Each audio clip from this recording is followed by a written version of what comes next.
Okay, good. You're ready? Hello, everybody. Hello, sir. Nice to meet you again. Seems like we don't have Tiri yet.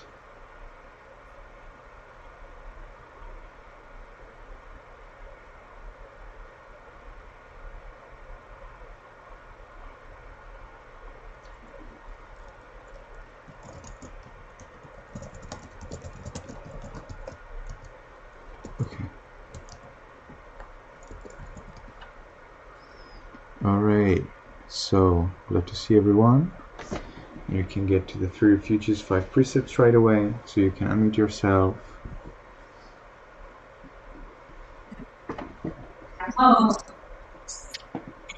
And I'm still waiting for Tiri.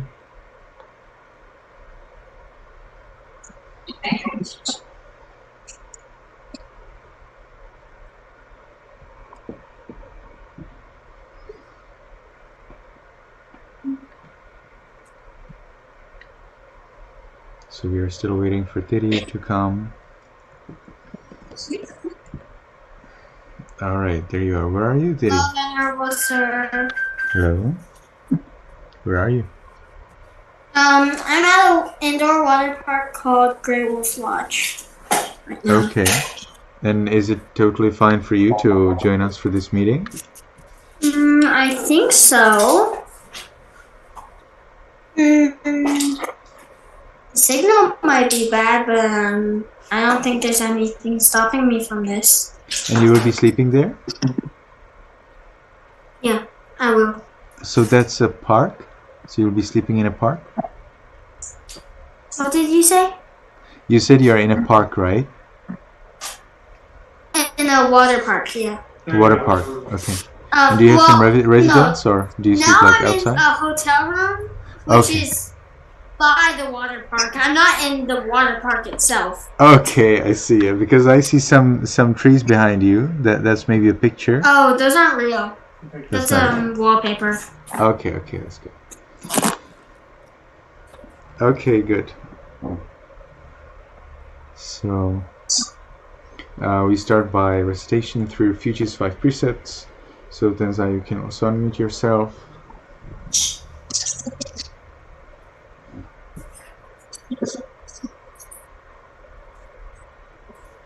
And Tenzai, I cannot hear you at all. Would you like to unmute? Yes. Yamahang vadami tang vadetha. And today we'll do the Burmese pronunciation, right? So let's try again. Yamahang vadami tang vadetha. Aham bhandi. Titaranena taha. Piensatilan dhamman yasami.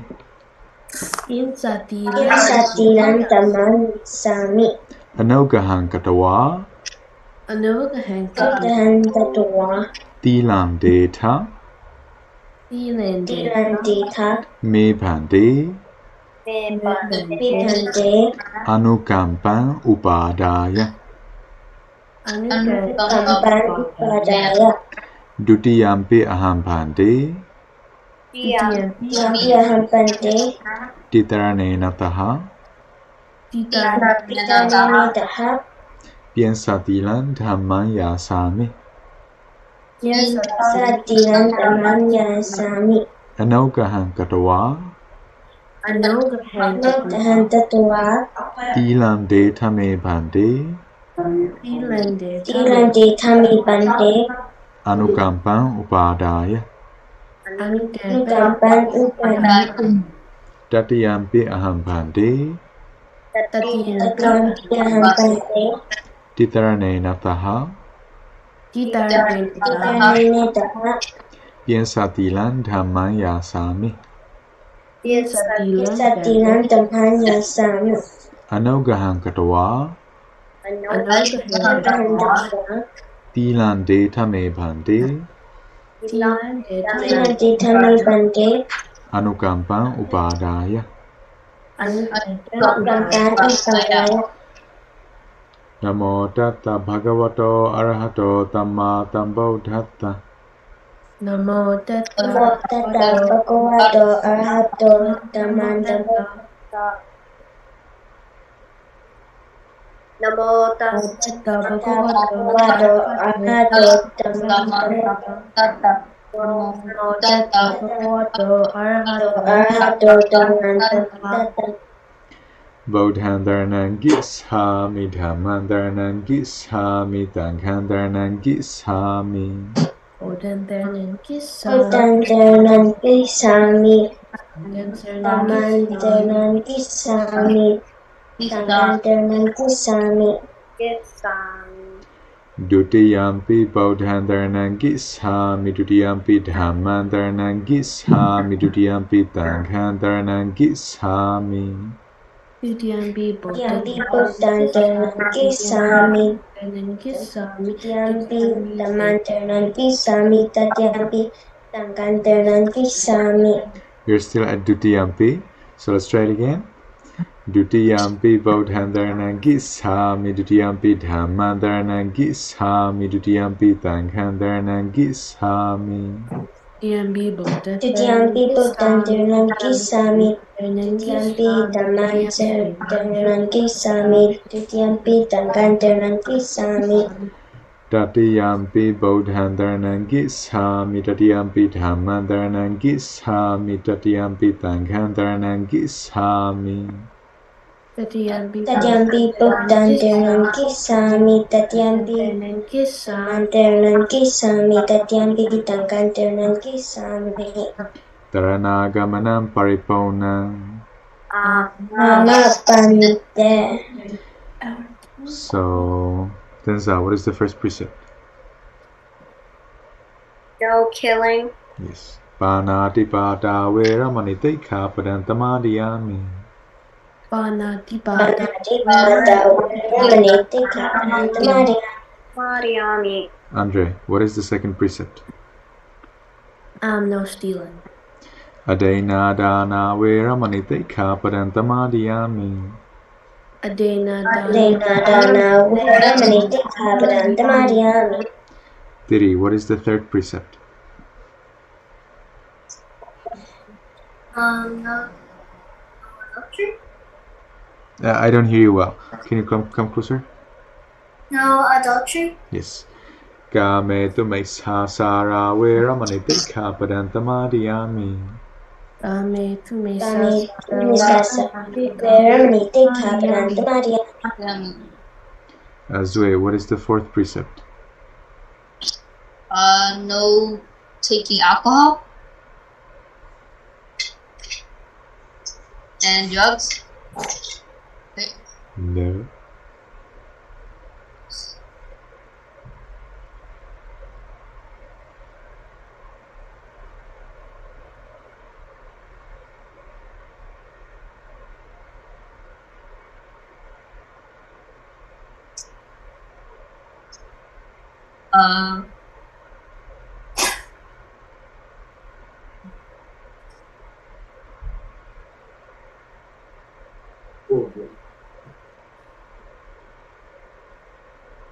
Oh, no lying.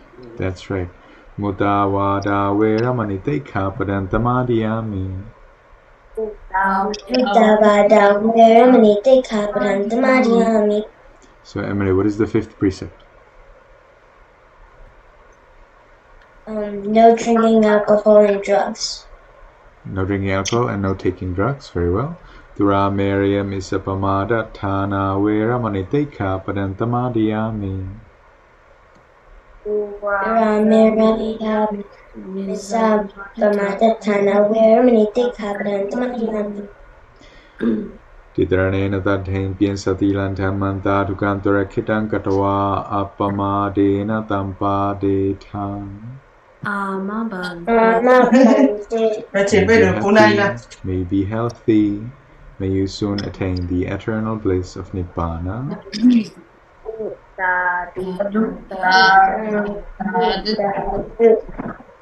Very well.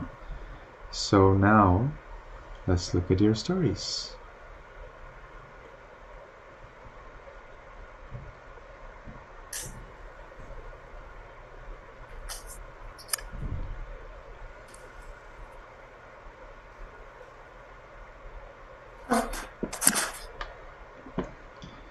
So let's start by Andre, story 88. You had story 79, right, which you didn't read for us. So you can read for us 79, and then you can read 88 also. Always remember to tell us the name of the story, and then you read the summary. And please try to pronounce very well and clearly and loudly. 79. I can't find anything because there's a bunch of things because my mother's doing like a business, so I can't find. I don't hear you well. What are you trying to find? I'm just saying I can't find anything here because my mother's. Where are you finding it? It's like in like a pages area, but it's full of this stuff, and I don't know where it is. You didn't write it in a notebook? I didn't write it in the notebook. I read it on the computer. You write it directly on the computer? I see. Yeah. So it would be good for you to always have it ready so that you can read it for us. What about I have DhpA 88, but I can't find DhpA 79. Okay, no problem. So let me know. 88. Where?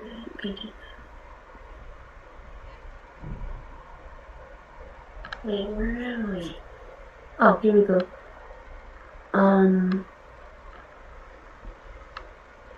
Where is it? I can't, like, where is this?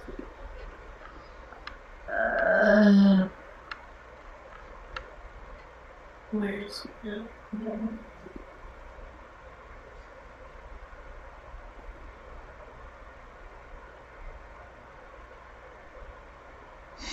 So you say you can find 88, but it's not really ready. I found 88. I found 88. You found it? Okay, I'm listening.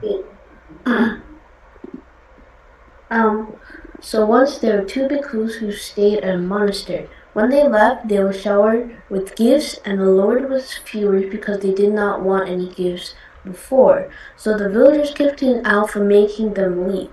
So then he went to the Buddha and spoke bad things about them, and as a result, he died. Then the Buddha told a story where a turtle had to hang onto a stake while some geese were flying to a place. But some people were mocking the turtle, so he fell because he wasn't biting the stick anymore. The talkative king noticed this and took an oath to never be talkative again.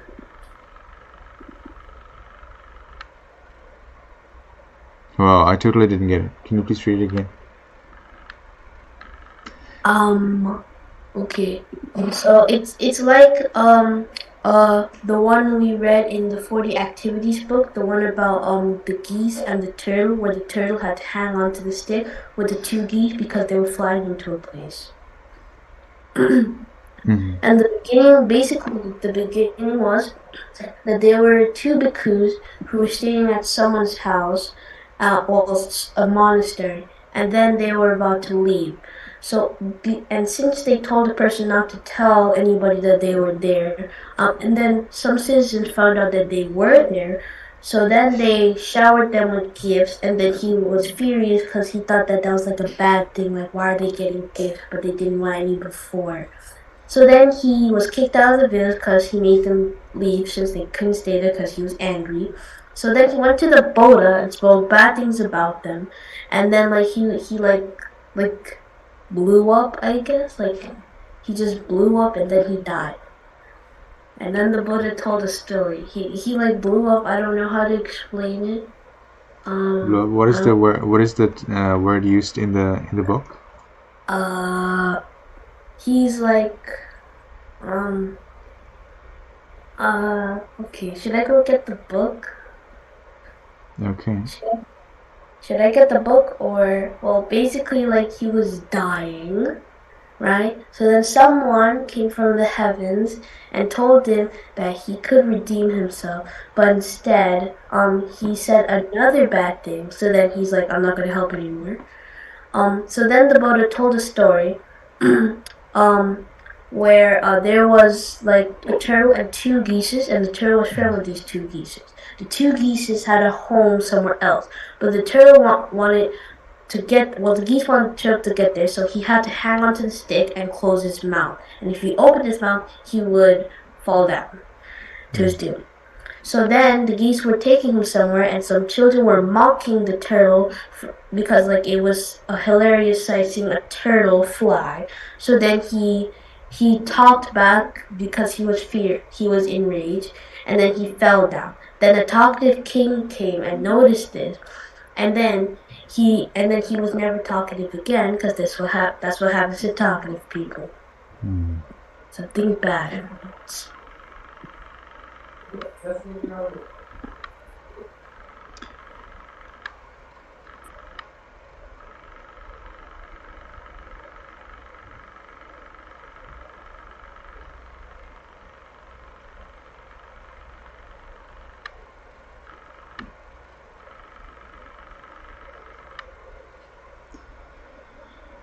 Well, he actually got illness, and he got a lot of pimples, boils. Boils are actually pimples on the body, and these pimples were bigger and bigger and bigger and bigger, and they blast. And then these pimples, these boils, on the body, full body of boils, they blasted, and blood went out, and then he died. So he did explode. He actually was ill. He got ill and he died on illness. Okay, he kind of exploded. He did not explode. His pimples explode. And it's not the pimples of normal pimples, but very, very bad, big pustules, or big boils. And then the blood trickled out, so he died because of the disease. He did not explode. Okay, so yes, it's clear. Thank you very much. And let's continue to story 89 by Emily. Emily is not here. Do we have Emily? Yes, we do have Emily. Here. Of course, here you are. So, I'm looking at the table, so I don't see your faces sometimes. So let's look at that. Just a moment. Be changing the colors. And there you go, Emily. Story number 89. DhpA 89. Can mice eat plowshares? Once a country trader and a city trader were friends. The country trader gave the city trader plowshares, but the city trader sold it and lied that the mice ate. Then the city trader had to look after the city trader's son, and then lied that his son was taken away by a hawk. So the city trader took them both to the court, and after that the city trader learned his lesson. The end.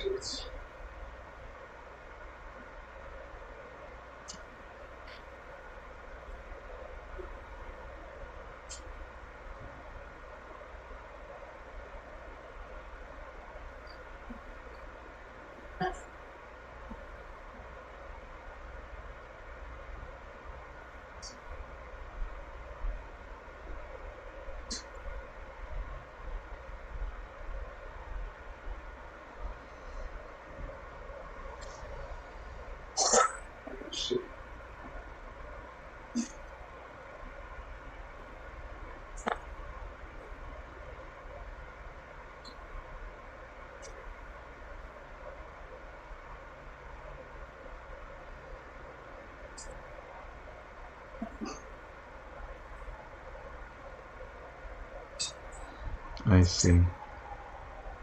So actually, the point was in big deception. That was a big deception. So there were two men. One was a trader, and one was the other person. Country trader, and then was the other person.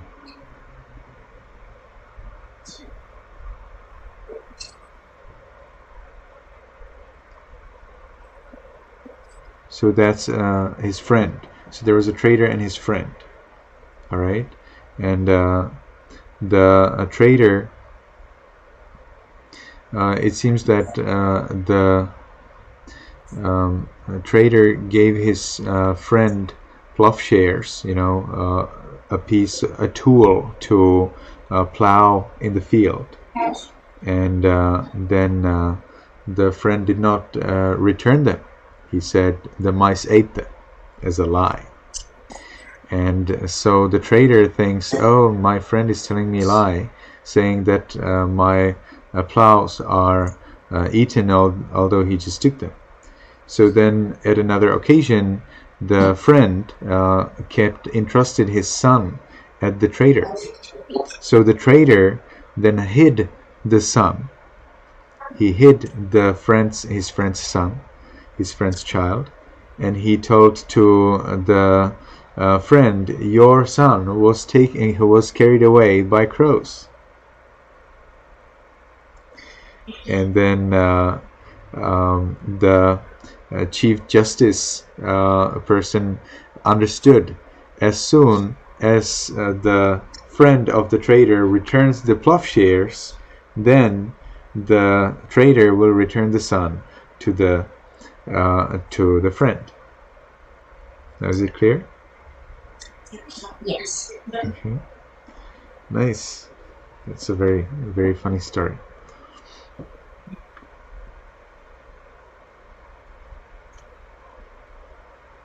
So let's continue. Tenza will have 90A. 98. 90A, not 8. Oh, I thought I read the wrong story. Once some bhikkhus were talking about how Devadatta tried to take the Buddha's life, and the Buddha told him it was not the first time, and told a story of the past. Once the Buddha was the king's advisor and helped a man that was wrongly accused, and because of that the king made the advisor the judge. The old judge was upset and accused the judge multiple times, but the king did not believe him. One day he came to the king's room and said that the old advisor was making a coup and to take the throne, and the king saw a big crowd, so he asked the old judge what to do. So the old judge told him to make him make a garden by tomorrow. The old advisor didn't know what to do, so Sokka came down and to help him, and again they made him make it something, and each time Sokka helped them. But then they told him to find a person that knows the 4 great virtues, or else he would die.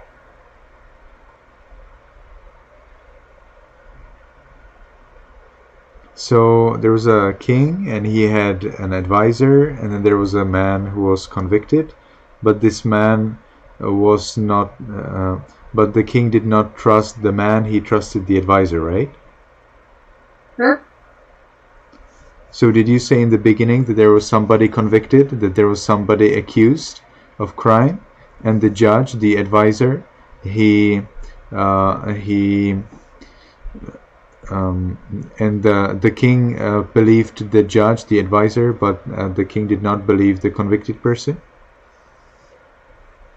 So what happened was, like, there was this man that was wrongly accused because the judge took, like, money, and the person that took the most money would be, like, the one that won. And even though he wasn't the one who did it, he was accused, so the advisor helped him out, and then because of that the king was impressed, so he made him the new judge, because the old judge was, like, terrible. I see. Okay. And what happened with the crowd of people? What was that? So, like, the new judge had, like, this whole crowd of people for some reason. So the king, and then the old judge was like, he's making a coup to take the throne and stuff, so the king believed him because of that. So the king believed the new judge. And The old judge. so then the king believed the old judge. because he saw the whole group behind the new judge, the whole crowd of people. Who were trying to overthrow the king? It never really said why there was a whole crowd behind him in the story. Mm-hmm. So let's look at that.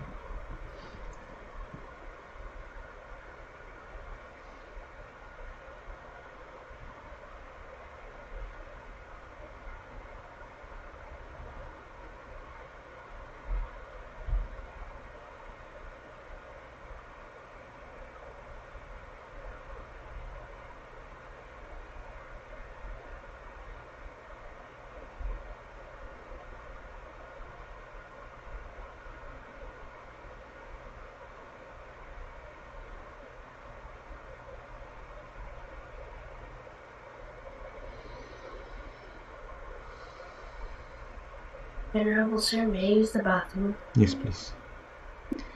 So the king glanced out the window into the courtyard. Dhammadhaja had just left the court and was surrounded by a great crowd. The king suddenly became afraid. There is his retinue, he thought. The whole city is behind him. Kalaka is right. Dhammadhaja really could stage a coup. Do you know what is a coup, Tenza? To take over. Sorry? Take over of what? A position of the government. Coup is an illegal, forceful taking over the government. So Kalaka, the previous judge, he wanted to take over the government, and he of course would not be able to do that again, and to do that alone. If there is army and and guards and so on for the king, then of course one person cannot do that. So he will need a lot of people to take care of the army and the guards, and then position himself in the palace as the new king. So that's why was the crowd there.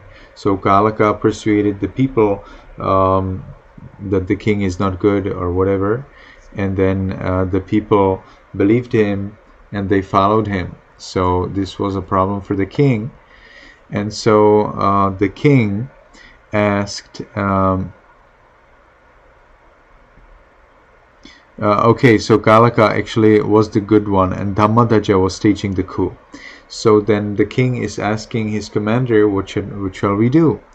And they say that Dhammadhaja, the old advisor, should be killed. And so the king asks, how can we put him to death without catching him in some great scandal or wickedness? And so there is a way. Where's the way? Let's order the old advisor to do something impossible and then execute him for failing to obey, for failing to do that.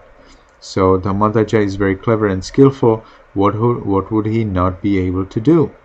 My lord, it takes 2 years or more of careful tending for a garden with good soil to bear fruit. Command that he provides you with a new pleasure garden tomorrow. He can't possibly do that. So a little later, when Dhammadhaja arrived to pay his respects, king asked him, why, sir, I have grown tired of my old pleasure garden. I want you to make me a new one. It must be ready tomorrow. If you fail, you must die. I thought Dhammadhaja was the bad one and the good one. I thought it was the good one. Actually, Dhammadhaja was apparently understood as the bad one. So, at least by the king and Kalaka. So, Dhammadhaja then realized that Kalaka did not like Dhammadhaja, and so he said he will do his best. And then the king Sakka, he saw that Dhammadhaja actually is the good one in reality, and that Kalaka is the bad one. So then, as I'm looking at it, I see that Dhammadhaja probably was surrounded by the crowd not because he wanted to stage a coup, but because simply Kalaka was the wrong one and Dhammadhaja was the right one. So people stood by Dhammadhaja. So the Sakka, the king of gods in Tavatingsa, that's the name of heaven. So the Sakka in the heaven Tavatingsa saw that this would be a very unrighteous thing. So he appeared to help. And so he appeared to Dhammadhaja, and Sakka came to help. So he then made the garden very beautiful, as if it was in the heaven. And it is called Nandana, not Nandana. It's a little wrong spelling in here. So then, let me correct the spelling here, or show the correction. And then Dhammadhaja pointed out a spot. The king of gods, made it into a beautiful garden. And then the next morning, the king saw that the garden is ready. So the king saw the garden very beautiful, and so then Kalaka lost, because Kalaka thought this is the way. So now Kalaka actually misused this to show the king that Dhammadhaja is actually an evil person, that he is too powerful. So if he can make a garden in one night, then what could stop him from the coup, from removing the king? So that was the Kalaka's accusation of Dhammadhaja. So then they made another impossible task, namely to create a lake, and then again that must be done by the next day. Again, the Sakka, the king of gods, came, created a beautiful lake, a beautiful, large, huge lake with many lotuses of many colors, and again that was successful. And I think by this point we will be listening to Tiri's portion. So Tiri, wait for me. Yes? Can I go to the bathroom? Yes, please. So Tiri, I'm listening to your portion. Also, before I start, I think they were supposed to be the fourth impossible task. Yeah, probably. We were reading only two, so you can tell us what are the remaining two. The other tasks were to get him a jewel, and then after that, Kalaka realized there's probably a DhpA doing this for him. And Excuse me? There is probably a DhpA doing it for him. I see, so a god, yes, a king of gods. Yes.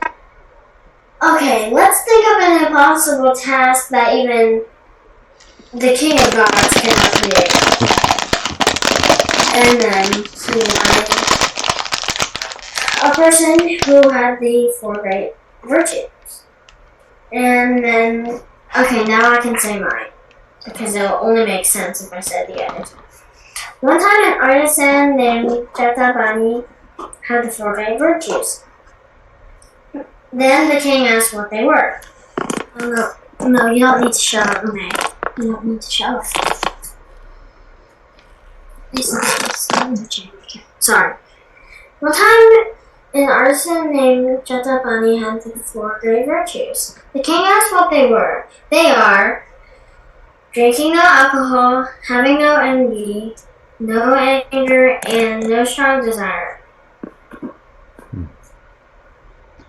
So that's the end of the story? He explained, well, there was also a part where he explained, I believe his other lives and why he doesn't have envy, anger and no strong desire, and also doesn't drink alcohol. He explained about his other past lives, I think. And then after that, I'm pretty sure he was told to take care of the park, and then he took care of the park, and that's it. I couldn't really fit all that in two sentences. But you can tell us. So what was the fourth wish? The fourth wish was to find somebody with 4 great qualities, or what was the fourth wish? Yes. And for that person to take care of the park. And then, so that person was found, and that person then explained that he got the virtues from their previous life. So then what happened to Kalaka? Was Kalaka revealed? Was Kalaka then punished? Kalaka, yes, he was punished. I'm pretty sure he was killed. You're pretty sure, but that's not enough for us. Well, he was punished for sure. Okay, let me see. He was killed, I believe.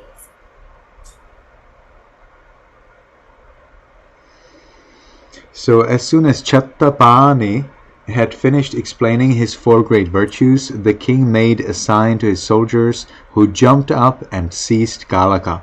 Instantly the court resounded with cries of, "Wicked, bribe-taking villain! Because you lost your payoffs, you tried to trick our king into killing the wise DhpA. Scoundrel! Wicked thief!" The helpless commander was carried out of the palace and thrown down in the courtyard. Courtiers, Brahmins, and laymen immediately began striking him with their fists, clubs, and stones, until someone finally killed him with a mighty blow. The angry mob dragged his broken body away and threw it on a dung heap. The king appointed the virtuous DhpA as park keeper, and, following the advice of the wise DhpA, he ruled in righteousness until he passed away to fare according to his deserts. So at that time, Devadatta was Kalaka. Venerable Sariputta, the arahant, at that time was the DhpA, and the Buddha himself actually was the minister Dhammadhaja. The Buddha to be actually was Dhammadhaja. So the king of gods, Sakka, actually was supporting the Buddha to be. That's a very important point here. Good. Nice. So we have got this story. I'm happy. This was a long story. Never heard this story before, so I'm happy to learn it. And let's continue to story number 93 from Zue. Jataka 93, no return. In Varanasi, there was a king named Mahapingala who ruled with absolute authority, imposing high taxes to accumulate wealth and treating his family and servants harshly. Upon his death, the people celebrated relief to be free from his oppressive rule. His eldest son succeeded him as king, ruling justly and fairly until his own passing. So I don't understand. Can you tell me in your own words? So basically, there was a king named Mahapingala, and he was cruel to his servants, children, and wives. And he made taxes so expensive so that he could have money for himself. And also, he made his own rules, and then, but when he died, people were happy, and they were happy seeing his body burn. I see. And then his oldest son became king and didn't follow his father's footsteps and was good, and he followed righteousness. Nice. And then until his own and then until Very he good. died. That's a very important story. It shows you that regardless who are your parents, you can be better.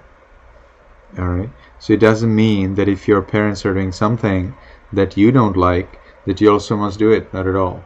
Alright? Children don't have to be like their parents.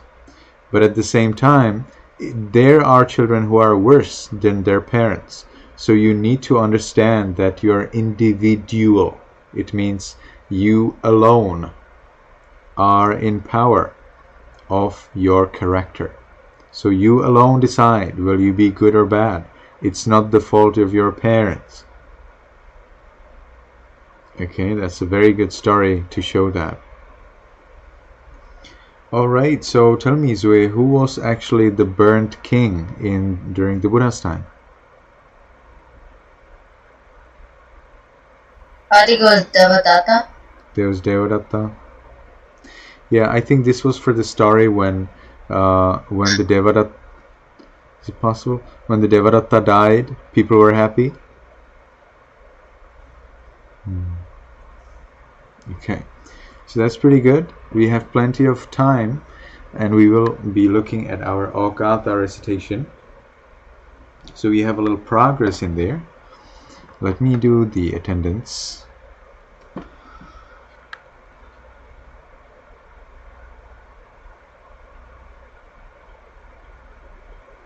So today we have Emily, we have Denza, Terry, Zoe. Anyone else? We have Andre also. Okay, let me see the homework.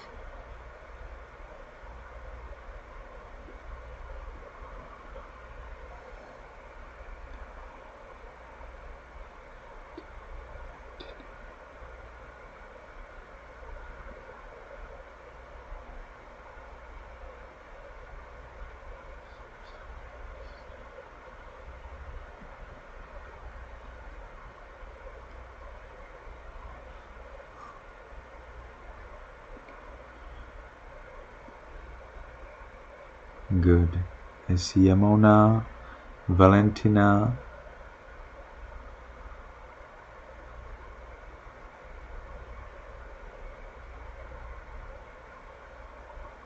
Yamona and Valentina have done. May has done it. Amazing. So everybody has done their homework. That's so good to see.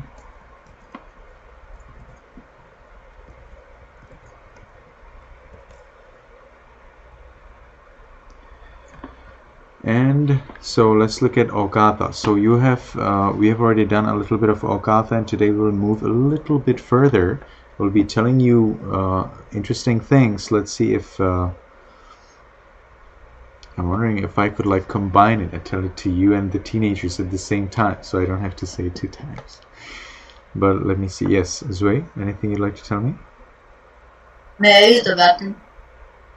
Yes, please.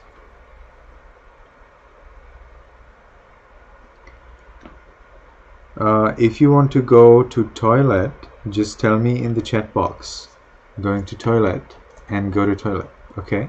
I see the chat all the time.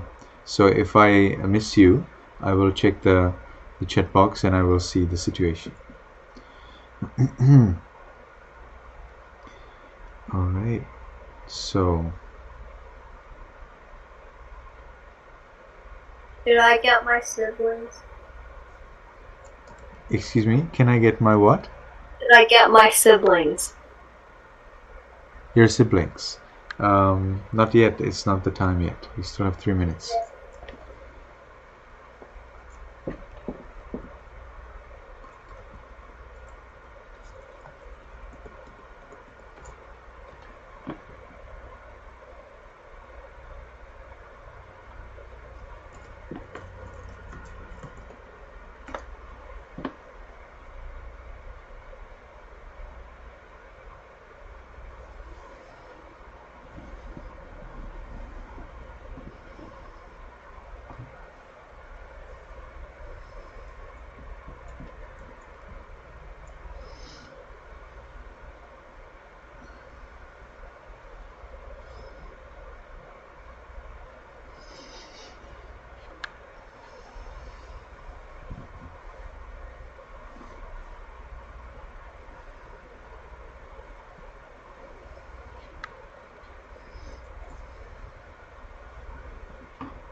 Alright, so I would like to ask everyone to unmute.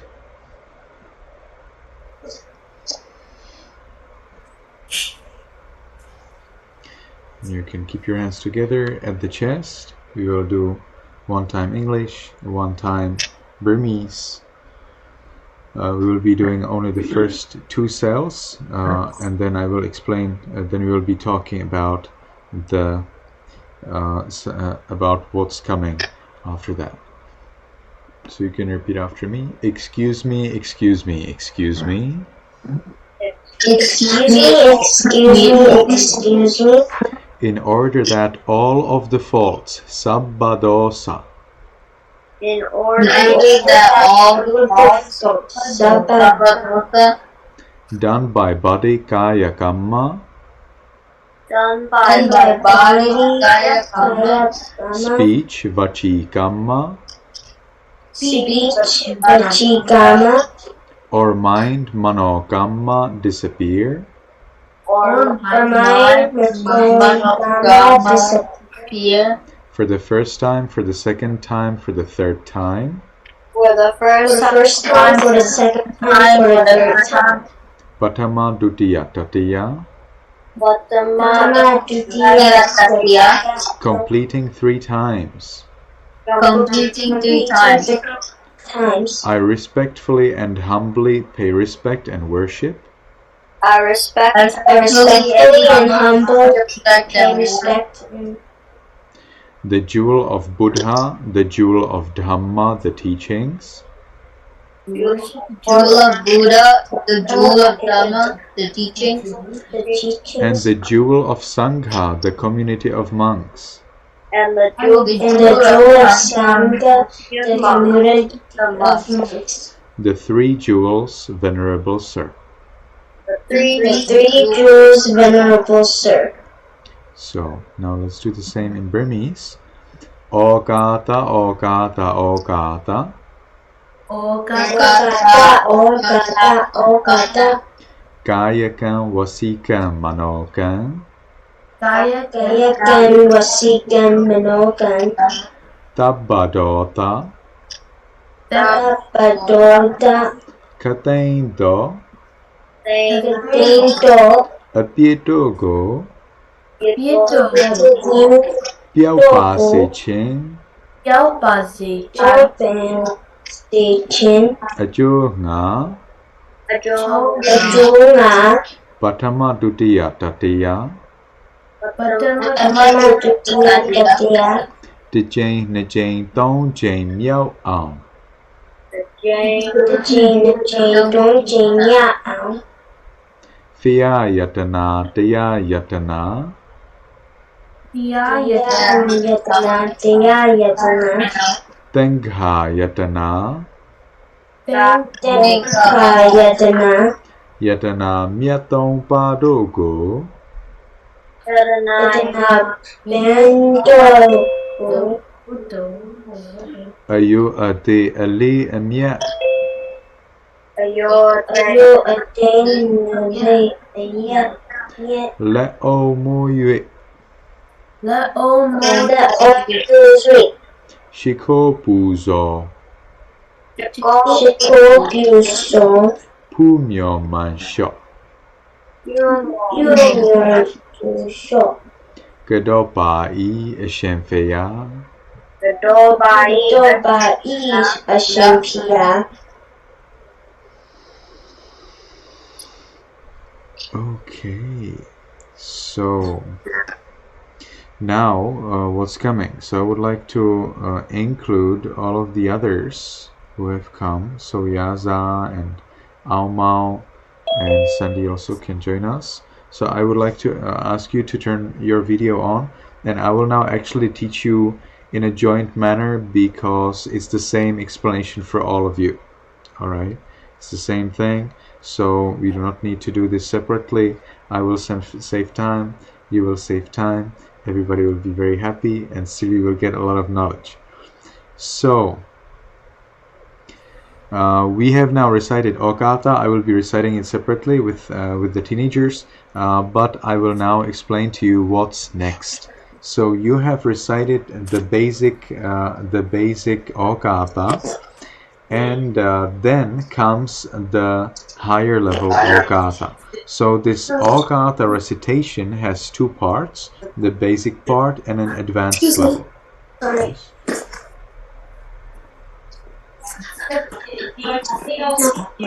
Kitty is again on the go.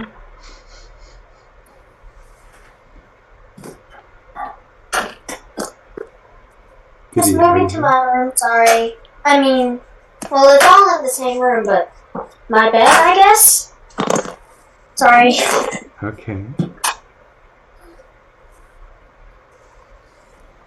Yes.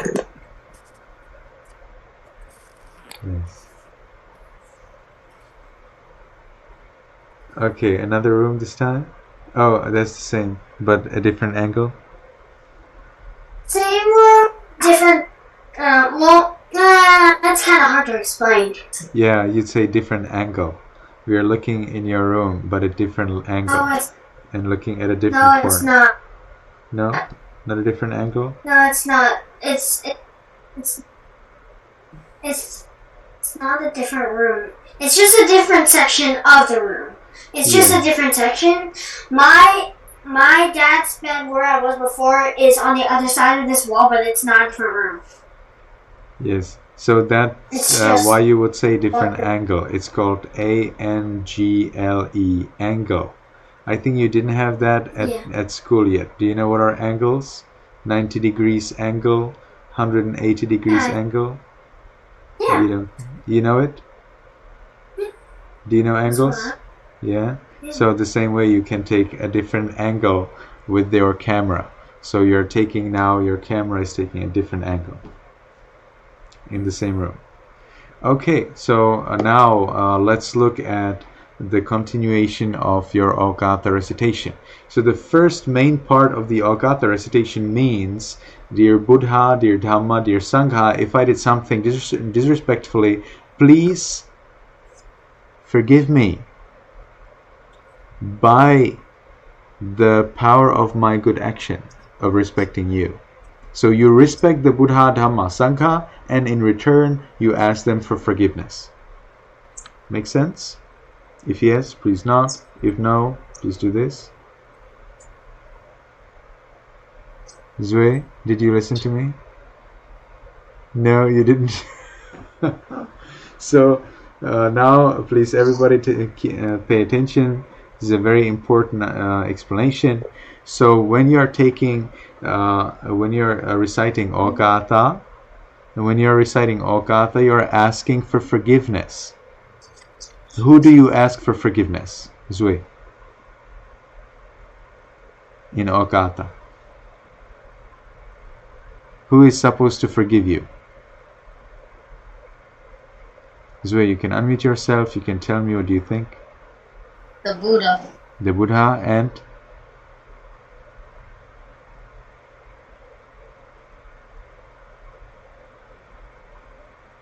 The monks. Monks and? You're pretty good. You're getting there. One more.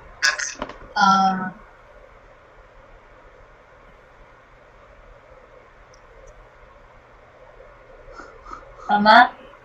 No. So the Buddha, number 1. The Dhamma, the Sangha, number 3. And Dhamma is the second. Alright? So the Buddha, Dhamma, Sangha are supposed to forgive you. What would they forgive you, Andre?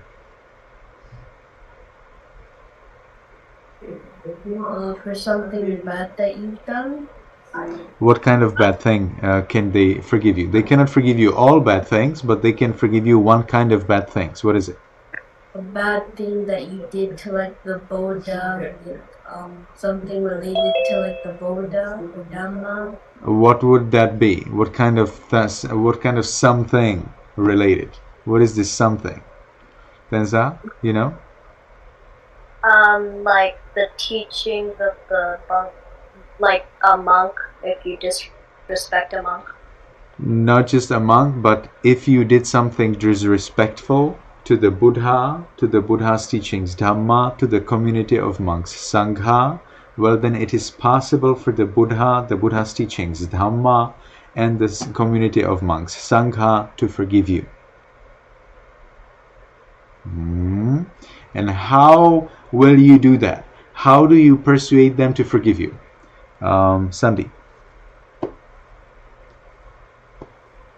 You just ask for forgiveness in this case, right? Not enough. Yaza, what more you need to do? Don't you have to recite Okasa? Well, I'm asking you what are you reciting in the Okata, so that's a very clever answer, but not satisfactory. Caitlin, would you know? Do you know what we are talking about? No, I'm sorry, No I idea. just joined. Okay, so we are talking about Okata. Have you ever heard of Okata? Did you ever attend any class where we recited it? So Okata, we are now actually summarizing what Okata means, because we are now going to an advanced level of Okata. So I want to make sure that everybody knows the basics, and because the Okata teaching or the Okata nature will be the same for both the teenagers and the preteens, for both of these classes, I'm collecting you together and explaining it one time. So in Okata, you are asking the Buddha, the Buddha's teachings, Dhamma, the community of monks, Sangha, for forgiveness if you did something disrespectful towards them. And only the Buddha, the Buddha's teachings, Dhamma, and the community of monks, Sangha, can forgive you that disrespect towards them. So now the question is, why would they forgive you? What do you do for them? Or what do you do that you feel is enough so that they would forgive you? Any idea, Caitlin? Wouldn't you do, I don't know what it's called in Burmese, but don't you offer them food? You could theoretically offer them food, but that's not really necessary. There is something else that you're doing, and it's actually included in the basic recitation. So it's right there. It's right there written. Emily has any idea?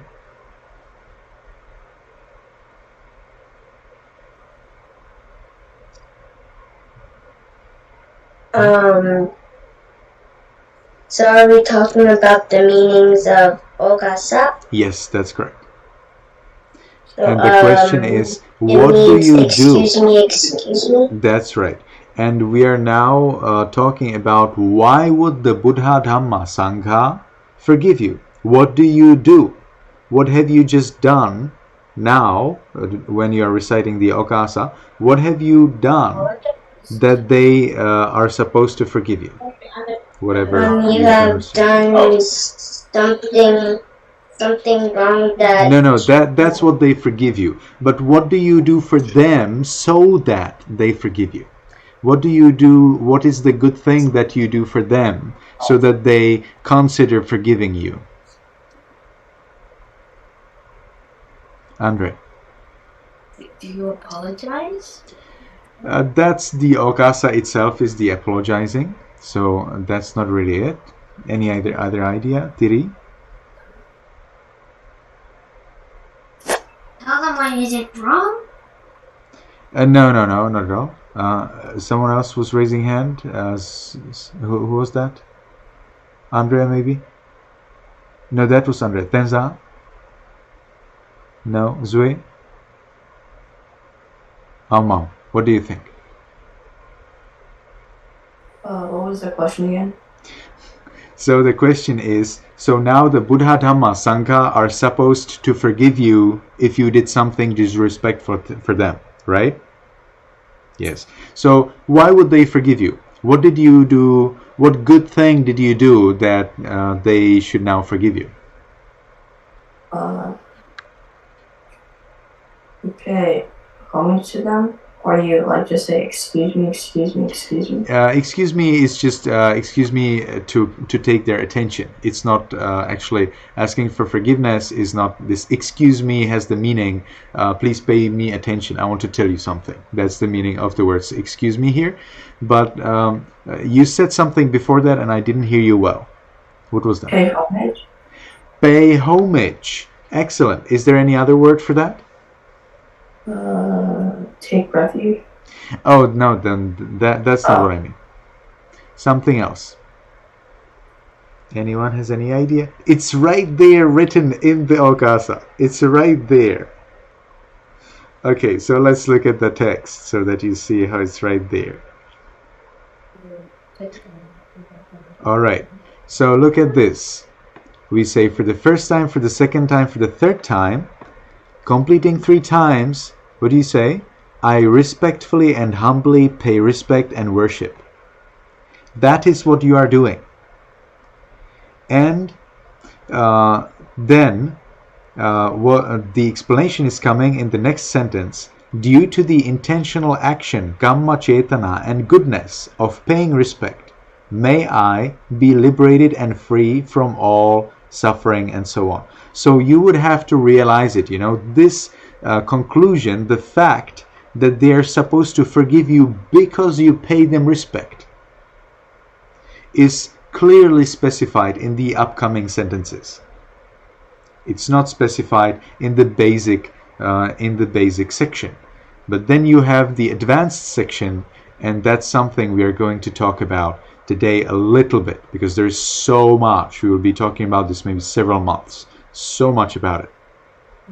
So it's actually the respecting, the worshipping of the Buddha and Dhamma and Sangha, which is the reason why they are supposed to forgive you. Okay. Now, okay, Andre. I just have a question. Yes. Wouldn't it make more sense to go to the advanced thing and then ask the question so that we actually have a chance of knowing what to say instead of being left in the dark, and also to reinforce what you just read and what it means? Yeah, but if we go to the advanced and I don't ask you in advance, then I will not find out whether there are some super smart children. And maybe there are some super smart, so I need to give you some chance. All right. So, but because I will then explain it to you anyway, you know it. All right. So now so that's what comes, and we will be reciting this sentence also in the other classes. Now today I want to tell you what are those all ills, what are those all suffering that you want to be free from by respecting the Buddha, Dhamma, and Sangha.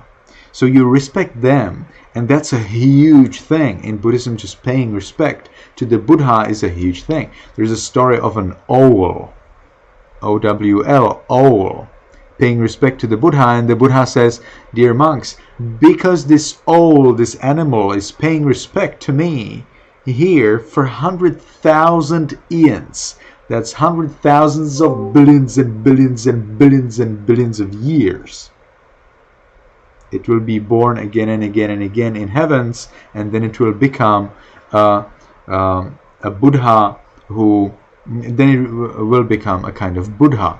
So fully enlightened, very powerful, very wise.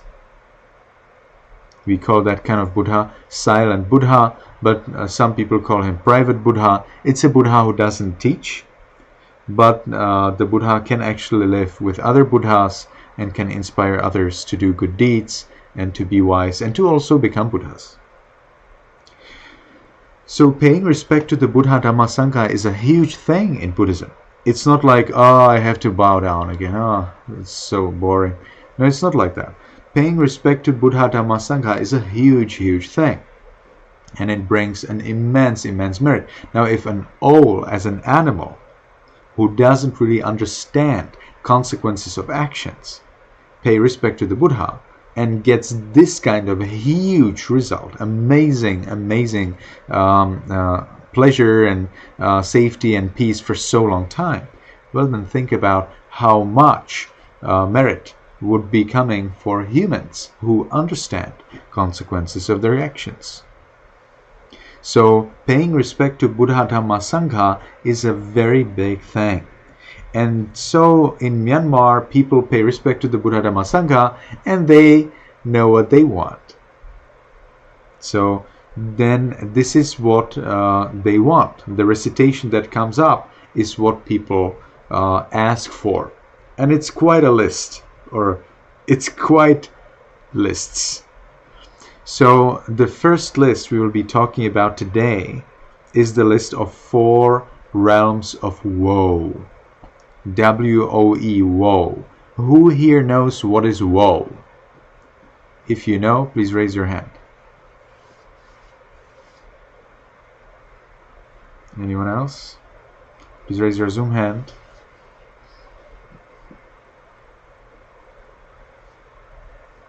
So only 3 people know what's woe?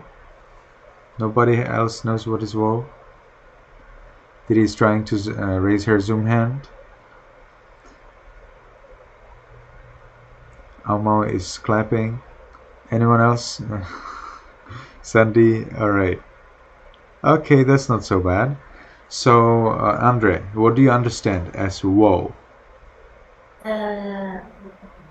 It's like, is woe like kind of related to pain, and it's like a bad thing, like when you're like unpeaceful, like some like pain, suffering, kind of, I guess. Perfect. Pain, suffering, loss of peace. Perfect. Thank you, everyone. You can remove your Zoom hands. And that's exactly it. The realms of pain and suffering. So there are 4 realms of pain and suffering.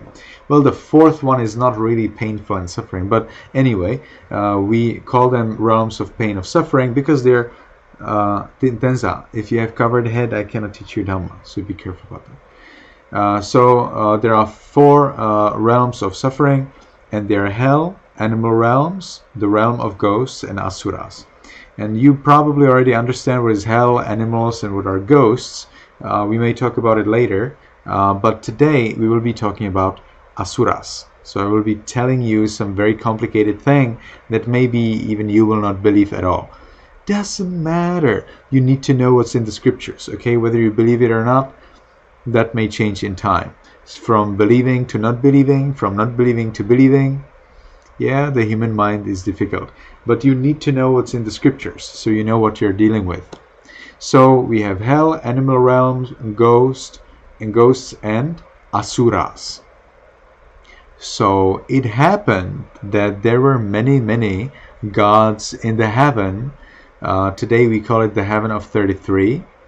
And now what is that heaven? Where is that heaven? So in Buddhism, we believe that the world is flat.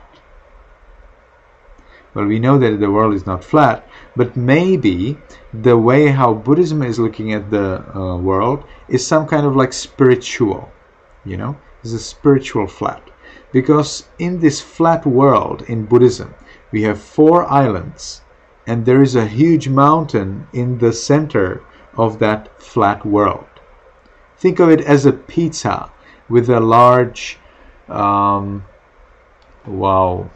what could it be? What would you have like a mountain in the center of pizza? What would you put there? A large red paprika. Large red paprika, okay?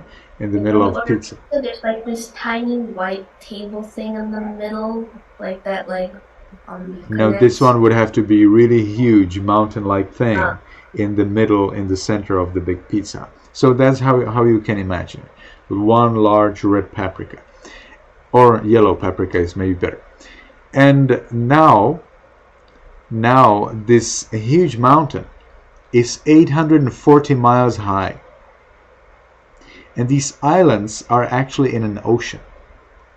And these islands are in an ocean, and it is all surrounded by 9 rows of mountains.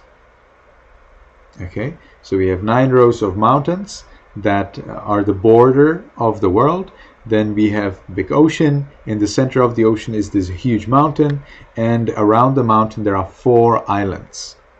Now this mountain is 840,000 miles high above the surface, and it is also 840 miles below the surface. So 1,680 80,000 miles. So 1,680,000 miles altogether. Now, can anyone here tell me why that mountain cannot be here on this planet Earth? Okay, so are we talking about this on the planet Earth or like a universal thing? No, we don't know, because our scriptures do not know anything about planets. They don't know that the world can be round. For them, the world is flat and that's it. But anyone can tell me here why this mountain cannot be on this planet? Yes, Amal? I'm guessing, but our diameter is like too small for the That's mountain. right. Perfect.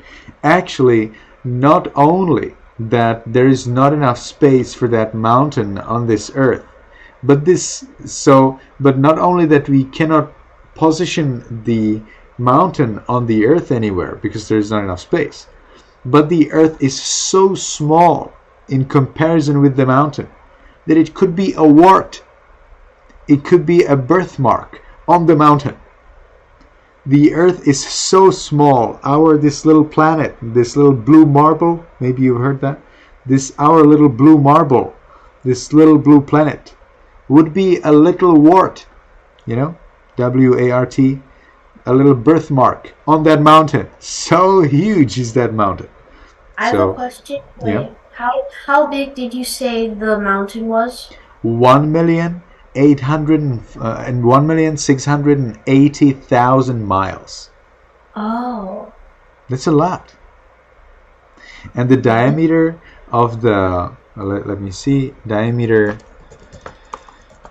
of Earth is about 8,000 miles.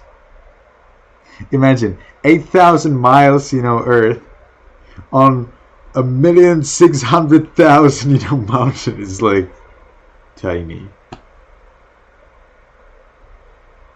Okay, got it? So the world in Buddhism is totally different, a different thing than what we can ever think of. It just totally doesn't work.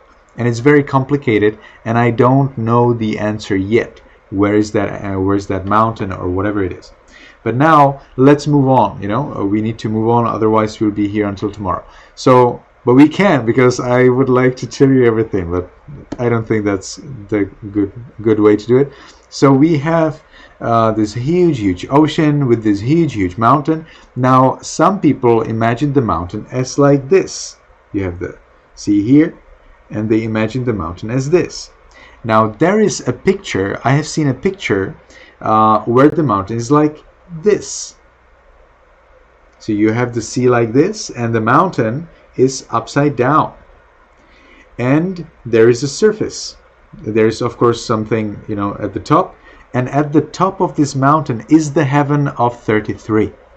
There is that heaven. There is the Tavatingsa heaven, the heaven of 33, where the king Sakka, the king of gods, is the king. So I think all of you already have read about Sakka, right? Also in Dhammapada. Did we have King Sakka in Dhammapada, Yasa? You don't remember? No, you don't remember? Sandy, do you remember King Sakka or Caitlin? No? Caitlin remembers. Was it in the Dhammapada? Did you read about him in Dhammapada? I just read it today for homework, so I'm assuming it was from Dhammapada. Okay, that's good. So Sakka, the king of gods, lives right there at the top of that mountain. The mountain's name is Meru or Sineru. Meru, Meru, or Sineru, Sineru. Okay, very important mountain in Buddhism. So the king of gods, Sakka, lives there with many gods. And how did he get there? So previously, there were many gods. And before the Sakka became the king of gods, Sakka, he was a human. His name was Magha. And he, with his 32 friends, they were building bridges and buildings for people to come and take rest as they travel. And because he was building buildings, and because he was building roads and bridges and things, then by this good deed, he was born in heaven together with his friends who helped him in the work. And so they were born there as the 33 friends in the heaven. Now in that heaven, when they were born, they were previously some other gods. And they said, "Hello, dear friends, we will give you half of our kingdom." They just came, some newcomers, and the gods who were there just gave them half of the kingdom. I think that's not bad. Imagine you come to work at a company and the chief comes and says, "Hello, I'm giving you half of my company." Would be pretty nice, right? It would be pretty nice manager. But look at that, what King of Gods Sakka did. Not a nice thing at all, based on what I have read. Maybe we're missing some information. But what Sakka did is he invited them for a large feast, for a large festival, and he got them drunk. And when they were drunk, the King of Gods, Sakka, he took them by legs and threw them away from the heaven. They were falling down from the mountain, and by the power of their good actions done in the past life, a new heaven-like world appeared for them at the foot of the mountain, right at the shore of the ocean.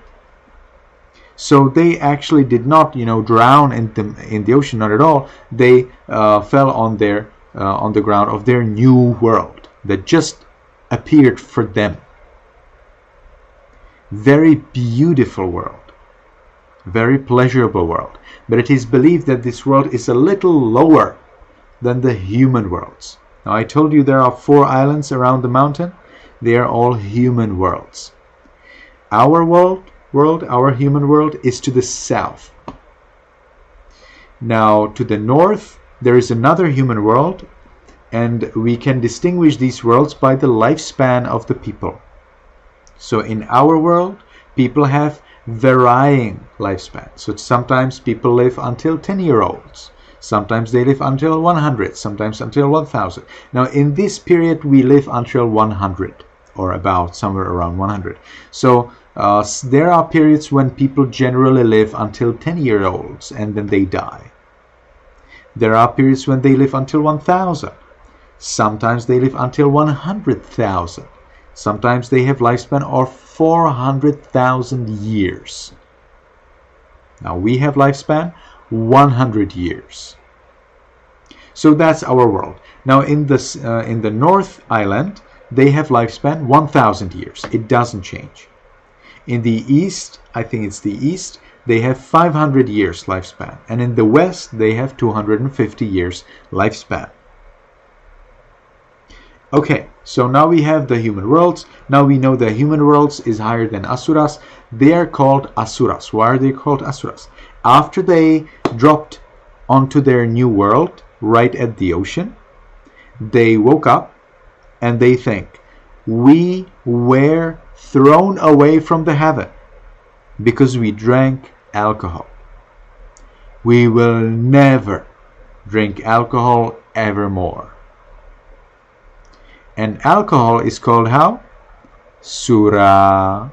Have you ever heard it? Have you ever heard that word? Didi, have you ever heard the word Sura somewhere? I don't think so. You don't think so? Yaza, do you think that you have ever heard the word Sura somewhere? Where was it? Well, the precept of abstaining from alcohol. That's right. And Caitlin, will you tell me which is that precept? Or is the number of that precept? For the alcohol? Yeah. Number 2. No. So Sandy, will you tell me what is the number of the precept about alcohol? 5. That's right. It's the 5th. So Sura Meraya Majja Pamadattana. Now Thiri, do you remember?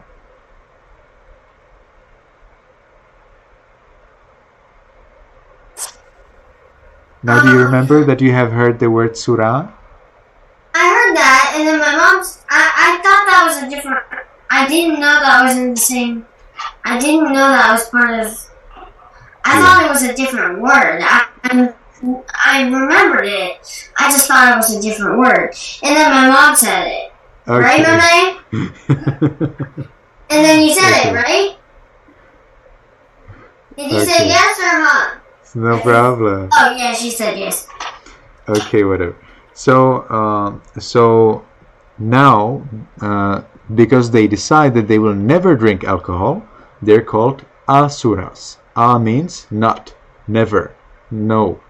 So asura means those who do not drink alcohol. So that's their name. So we know them as the asuras. However, they are understood as something like ugly gods, or non-shining gods.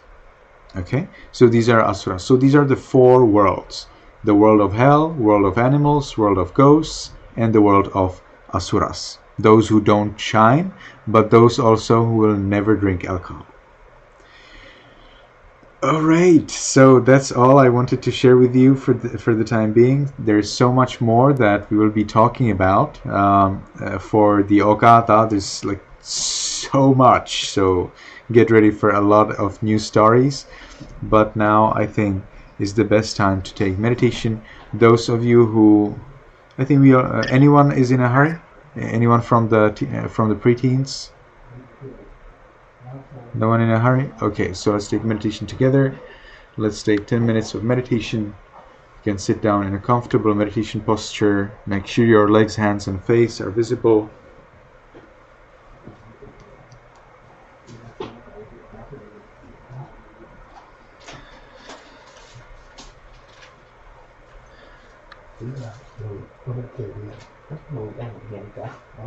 Show them your shila. Show you the camera. Show them your shila. Miss you. Oh, okay. Nini lava. What are we doing? Nini lava.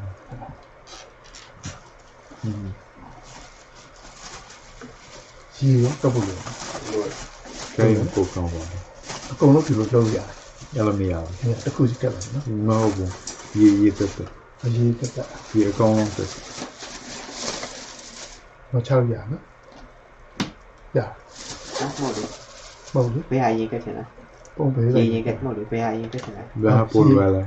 người ta thiếu tập Gì đứa này đối chuyện này gì? Là Tông thì có chút liều cày, gì tông Show pulvera. Chơi vô luôn gì tông có liều cày được một cái lại. Oh, tari. Dạ,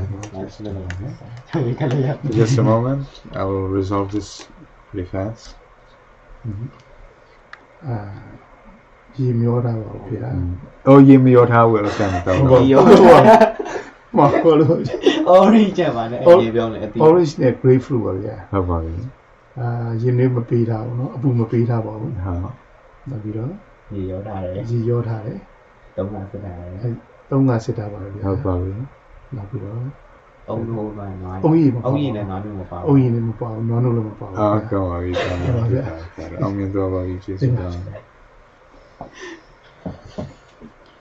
Come on, chăm ba ba si, bi an ken ba si, đôi à sa na, a long a mian song, bi wa cha ba si.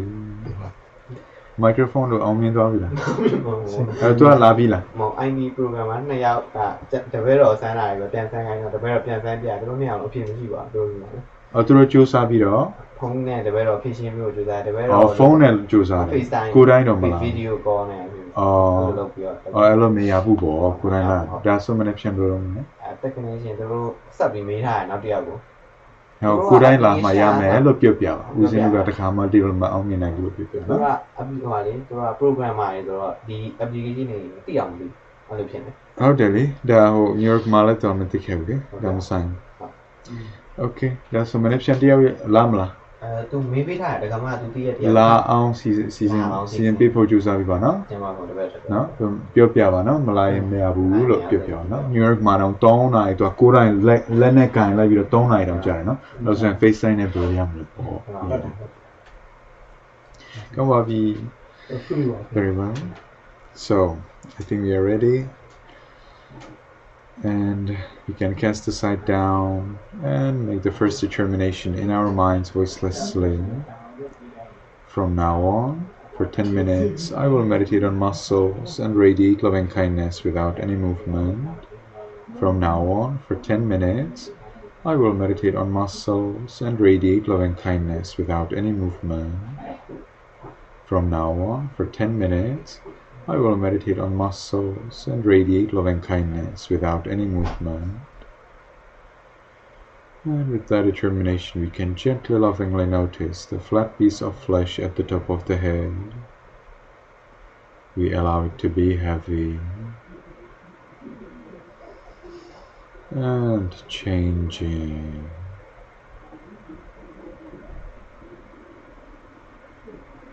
We continue to the forehead, eyes, nose, lips, chin,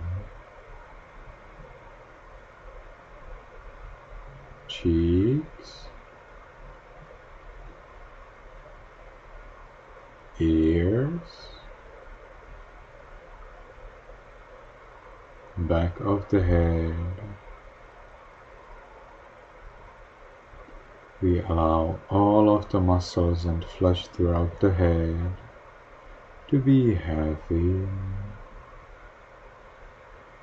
and changing.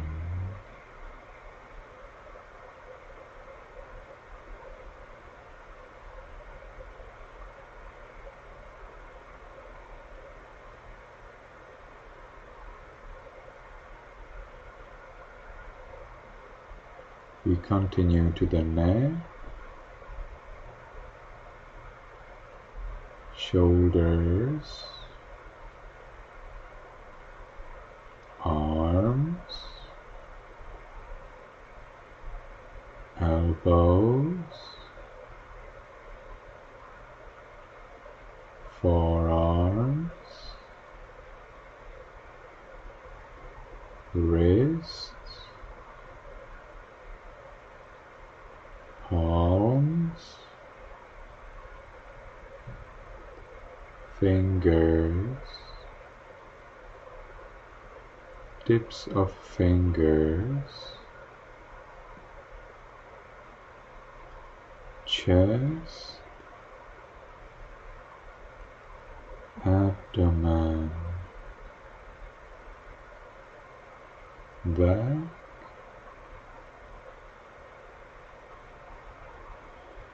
we allow all of the muscles and flesh throughout the upper part of the body to be heavy and changing.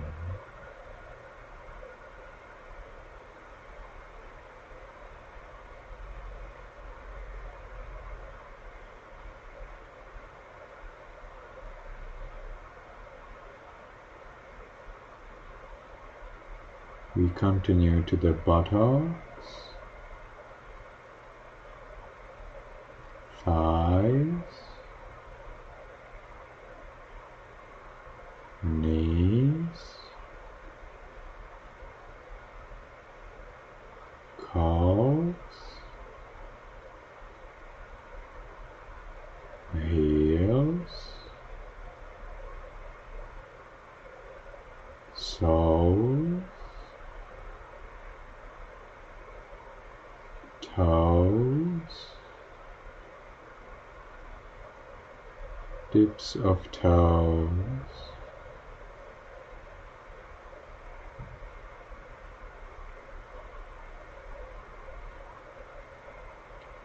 We allow all of the muscles and flesh throughout the body to be heavy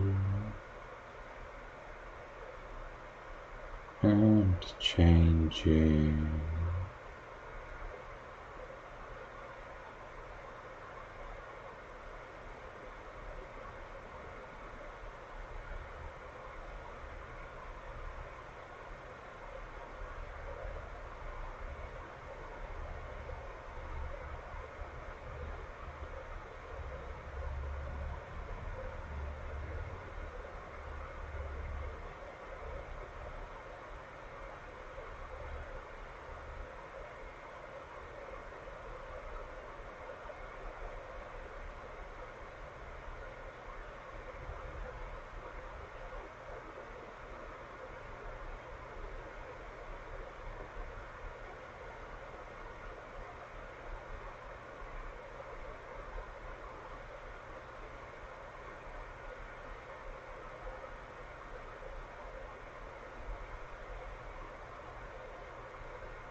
And we allow all of the parts of the body to be changing.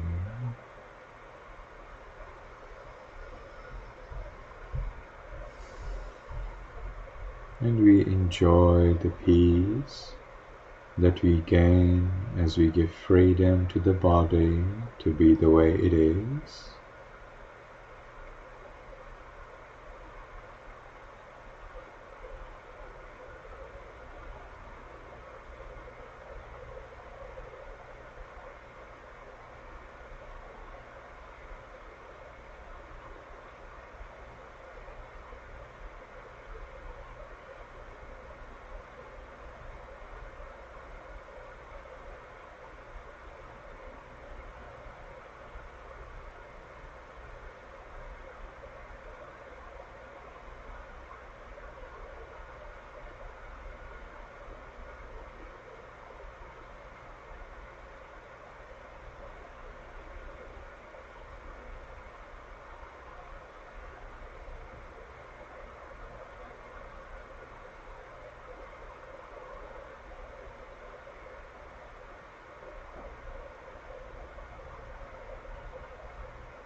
And we can now share with all other living beings to enjoy the peace we gained. We don't force, we don't expect, we just allow. May all beings, including me, be in peace.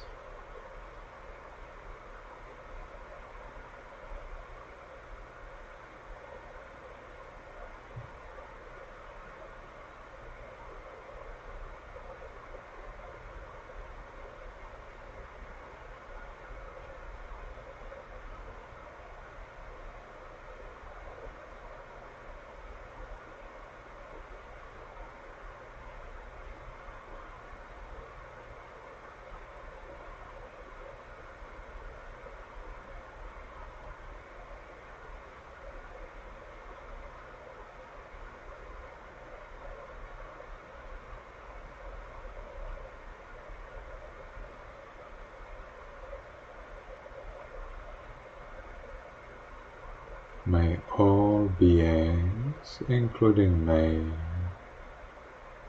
be in peace.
Now, because the time for this sitting is finished, let's make the last determination in our minds voicelessly.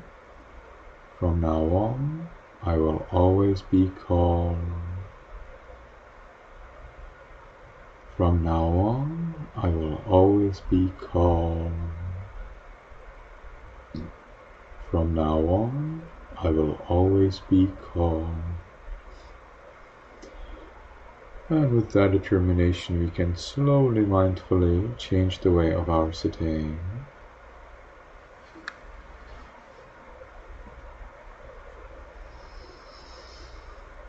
And without any movement at all, we take one more minute to enjoy the peace we gained in meditation. We will be watching the mind. Are there any thoughts or feelings? Is there any peace? Is there any desire or disappointment? Whatever is happening in the mind, we want to know it right now.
Okay, very well. So it was a pleasure to see everybody, and I would like to ask the preteens, if you want to go, you can, and I will be continuing with the teens, and you will get, yes, may be happy, may be healthy, may be successful in everything you do. Bye, Venerable Sir. Yes. So let's get to our DhpA stories.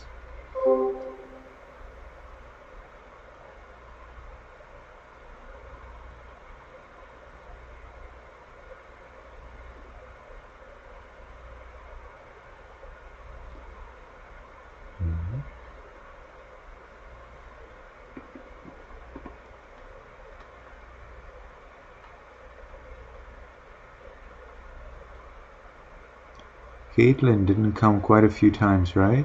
But I have noticed your homework, so everything is fine. Always remember to do the homework so that there's no problem at all. If you do your homework, it's exactly the same as if you attended the class. So you just do homework, you're good. And now I will mark you as present after 5 times, right? You didn't come 5 times. That's quite a long time. Alright, and then we have Aomao, we have Sandy, and Yaza. Others didn't come. But it seems that they're doing their homework, even though they're not coming, which is great.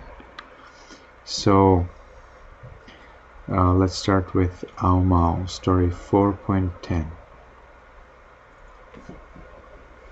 I'm getting my notes right now, Yes, please. so could you come back to me? Okay, so let's try Caitlin, 4.10.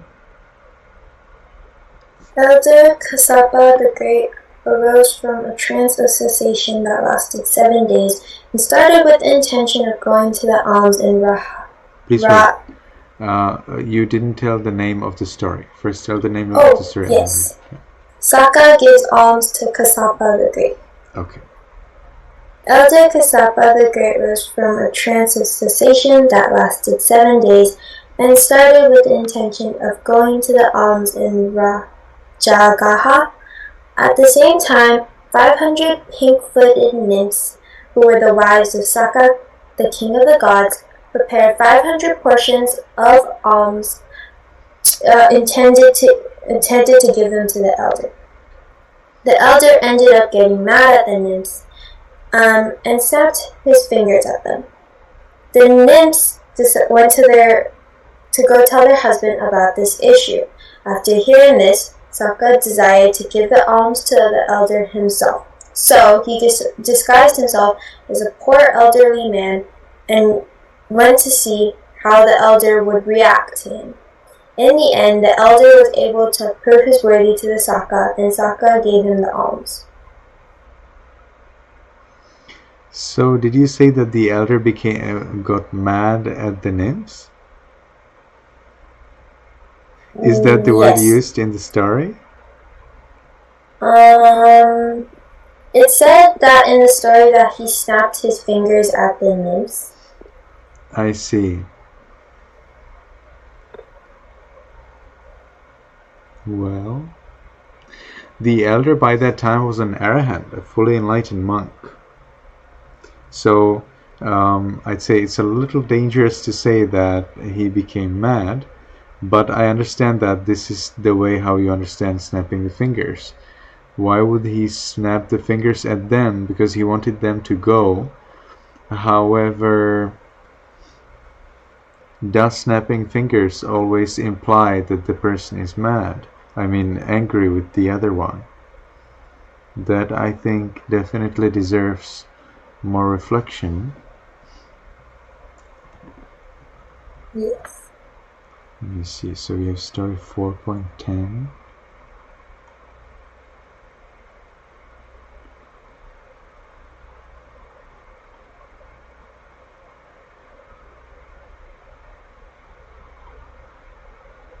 Saka gives alms to Kasapa the Great.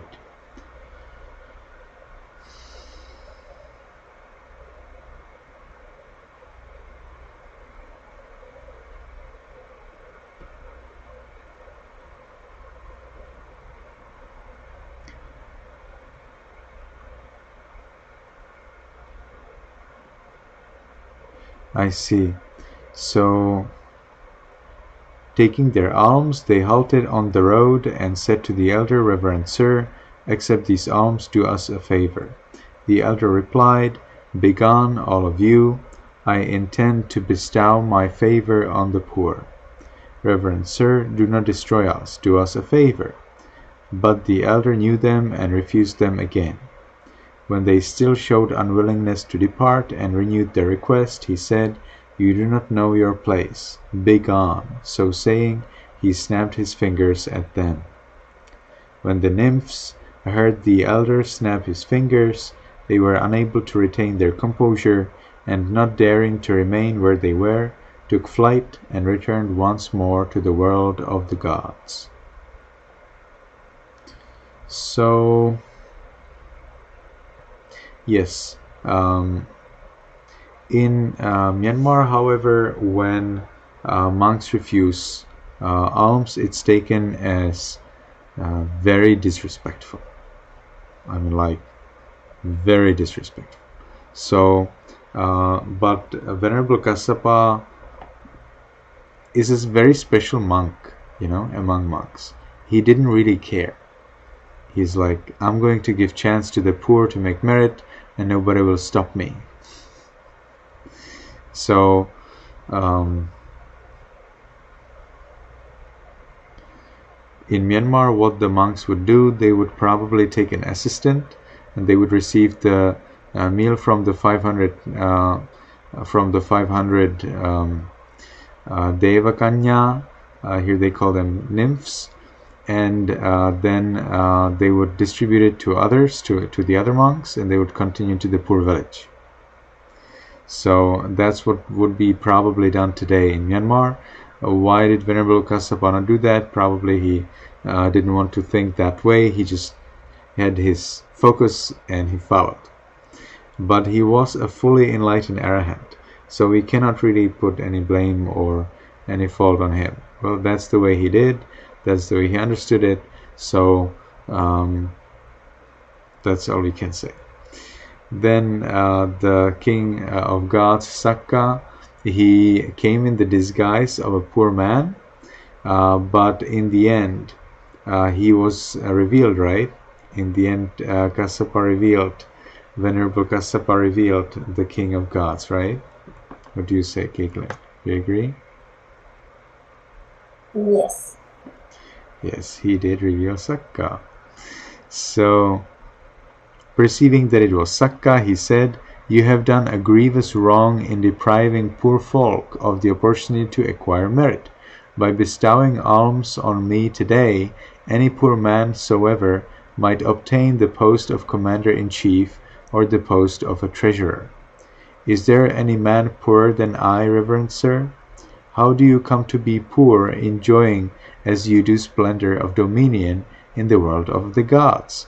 So the king of gods, Sakka, suggests to the Venerable Arahant Kassapa that the king of gods is actually poor. And the explanation is, "Reverend sir, this is the explanation. Before the Buddha appeared in the world, I performed works of merit. When the Buddha appeared in the world, 3 deities of equal rank were reborn who, by the performance of works of merit, possessed greater glory than I. When these deities say in my presence, 'Let us make holiday,' I take female slaves and go down into the street. I take to my heels and enter my house. The glory from their persons overspreads my person, but the glory from my person does not overspread their persons. Who, reverend sir, is poorer than I?" So he's comparing himself to some more powerful deities.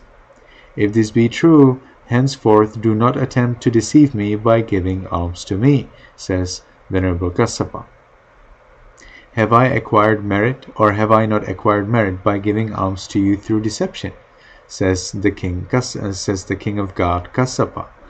And Venerable Arahant Kassapa says, "You have..." Yes, so the king of gods, Sakka, yes, I'm also getting confused.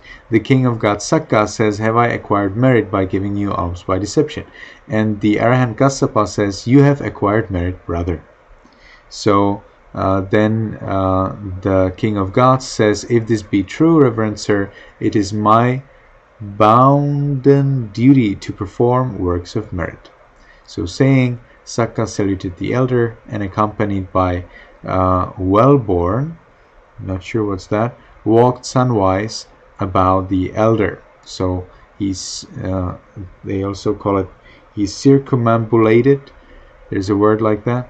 So he went around the elder, keeping the elder by the right side, and then he flew up in the air, and then the king, that was the king of gods, and then he says, "O almsgiving, the perfection of almsgiving, well bestowed on Kassapa." Alright, so then there is some more of that story. Once upon a time, the Buddha lived in Rajagaha. Seems like there's a second part of the story.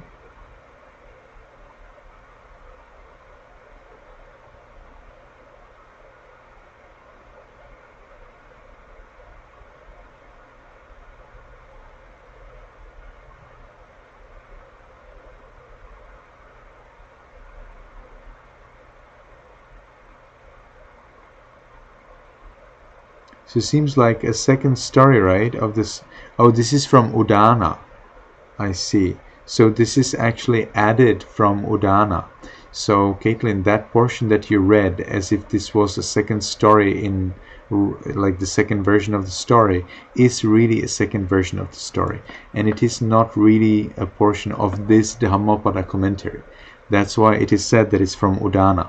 So the translator book, of this Pali book. He wrote the English translation, and then he saw in some other Pali text a similar story, and he just took that story and put it here.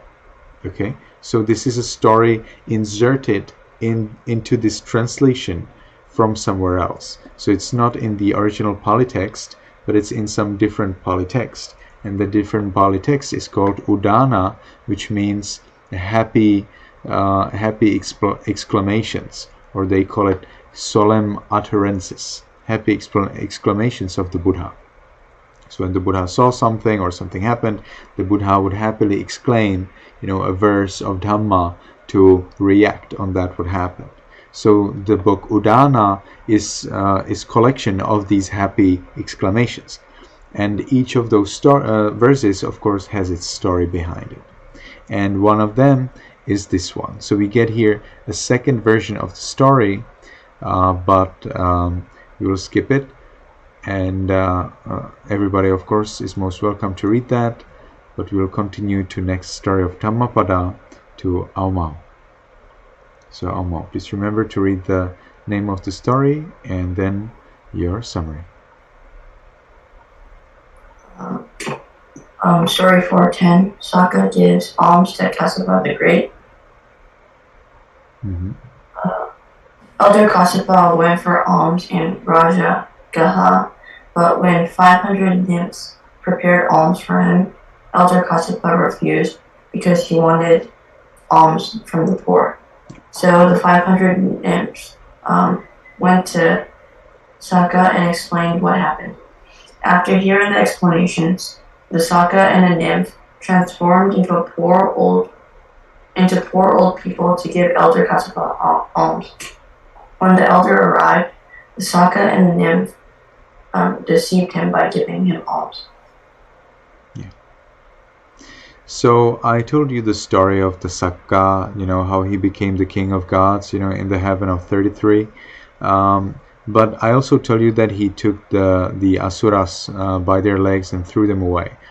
Now, there is one interesting detail. This looks like extremely evil, right? Because they gave him half of the kingdom upon his arrival, and he was like not happy with that, and he got them drunk and threw them away. That is pretty evil, isn't it? But there is one very interesting detail to this story, and that is that after he threw these asuras out of the heaven, the gods in the heaven rejoiced. So these 33, came up to the heaven, and there apparently were some gods and some other gods, and it seems that these asuras were a little bit different sort of gods in that same heaven, on that top of the mountain Meru. And after these asuras were thrown away, the other gods who remained were happy. Why were they happy?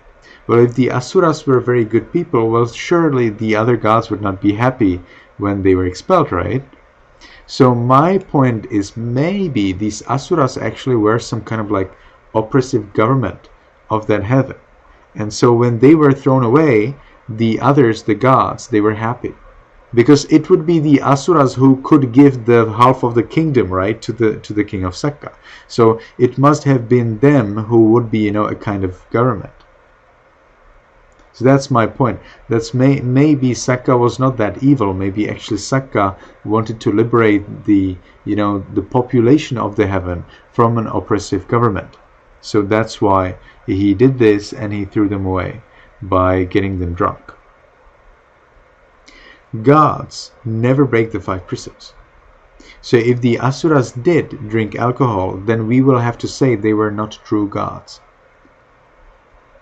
Okay, those are just my thoughts based on knowledge. Alright, so let's move on. Story 411. Yaza. I did 4.12. You did 4.12. So Sandeep. Bodhika attains nirvana. Bodhika attained emancipation of the mind by the practice of meditation. However, he was attacked by a certain disease that prevented him from entering a state of trance. After failing to enter the state of trance 7 times, he deems it time to use a razor to shave his head, then sever his windpipe. Mara, a demon, perceived his intentions and tried to stop him, thinking that Godika desired and meditated death. The teacher doesn't interfere, as he knows this isn't true, that Godika simply does not yearn for life and has attained Nirvana. Mara searches for Godika's consciousness after his death, and when the teacher informs him that Godika has made it to Nirvana, Mara vanishes. Yes, very well. So there are 2 cases like that. There's Godika, there's one more. So there were 2 cases like this when monks, unable to attain deep levels of concentration, they would kill themselves, thinking that they're ill, and they were actually terminally ill. So they thought, oh, it doesn't make any sense. And as they were killing themselves, they would die. But there is a discussion about it. Were they enlightened before killing themselves, or did they become enlightened after killing themselves? And it seems from the main scripture in Majjhima Nikaya, where we have a similar case, that actually they were enlightened before killing themselves.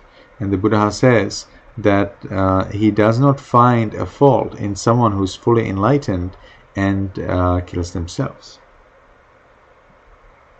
However, we need to remember that they were terminally ill and they would die anyway. Now the question is, would they die right at that moment when they killed themselves, or would they die without killing themselves? And the answer would have to be, because they were fully enlightened, probably they would die at that time anyway. But we don't know. That's what they did. So it's hard to say what would happen otherwise. So again, they were terminally ill and they were fully enlightened. 2 things fulfilled. All right. In Buddhism, generally, this is a big problem. Suicide is a problem. So culturally, suicide is very much denounced in Buddhism. And in Myanmar, it's believed that somebody who commits suicide, but today we don't use the word commit suicide, be careful about that. Today we say become a victim, or yes, become a, what do you call it? There's a word for that. Let me see.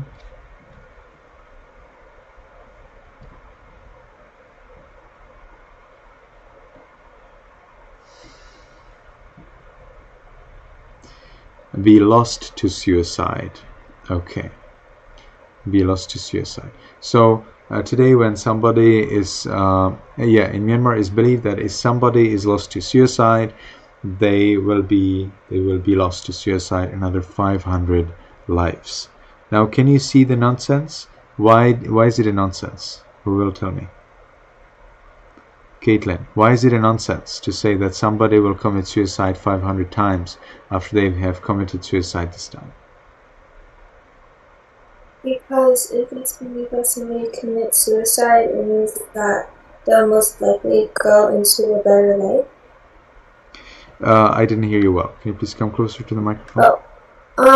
I said that basically if somebody were to commit suicide in one of their lives, it's pretty unlikely that they're going to commit suicide again, because they might rebirth into a better life, I would say. They will surely be born in a worse life because they're dying with an angry thought or with a sad thought, so they would be actually born in a lower realm.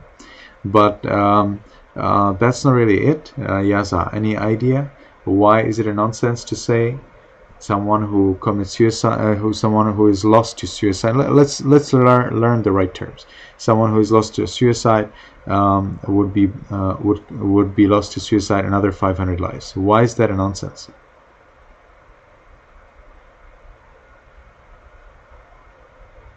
I would say it's nonsense because after they commit suicide 500 times, won't they get another 500 times for every individual suicide? Yes, that's right. That's right. So they would have to commit suicide another 2,500 lives, right? And then another, 2,500 times 2,500. Actually, 500 times 500 times 500 is much more, right? That would be like 250,000. So it's a total nonsense. So we cannot accept that. The 500 idea is coming from a story where a Brahmin was going to kill a goat. I think we actually had it in the DhpA or in the Jataka. So a Brahmin was going to kill a goat, and the goat was very happy. It was happy, saying, "Oh, this is the last of my 500 lives where I should be killed, because previously I was also a Brahmin and I also killed a goat." But then it was sad, thinking, "Oh, but now you will become a goat like that 500 times and you will be killed."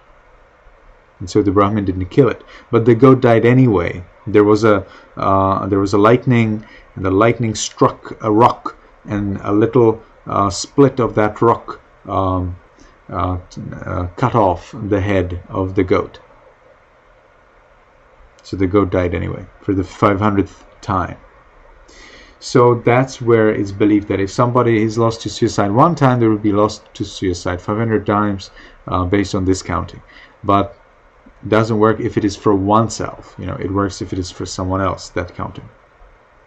Okay, so there is actually a case of a minister who committed suicide, and he was a good person.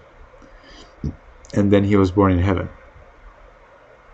So it's very complicated. And these are very difficult things to talk about, because we don't want anyone to commit suicide. So telling them that somebody committed suicide and went to heaven is not okay. But in Buddhism, we look at it rather positively. So rather than saying if you commit suicide, you will be like this. If you're lost to suicide, that will happen too. No, that's not really the original way. We say if you are a human, you have a special opportunity to follow the Buddha's teachings, follow mindfulness, follow generosity, ethics, meditation, and achieve something that you have never achieved during your billions and billions of previous lives. So we cherish the human life because it is very special. Now for suicide, there is another problem, that if you happen to have any angry thought, or any lustful thought, or greedy thought at the moment of death, then you're born in hell, or as an animal, or as a ghost. So we don't want that. It's too risky. So instead, and there is a story of a monk who committed suicide, and then he was born as a ghost, and then he went and he cried and he disturbed other monks in that monastery. And it's a story just a few years ago, not from the Buddha time. This is like modern story. A monk was not able to gain deep levels of concentration, just like Gade. He was not able to gain deep level of concentration. He killed himself. He hanged himself, and then he was born as a ghost. And as a ghost, he came to the room of monks and he disturbed them. And then all of the monks of the monastery had to gather and chant and chant and chant for a long time until that ghost did not come anymore. Pretty bad, right? So getting lost to suicide is not a good thing. Okay, so I'm curious about story 10.1012 from Yasa.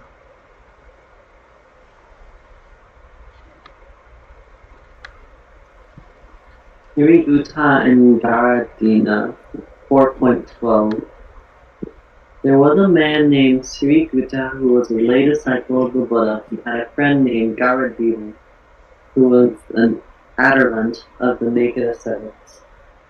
Garadina claimed his teachers knew everything and anything, and when hearing this, Siriguta asked Garadina to invite the ascetics to his household for him.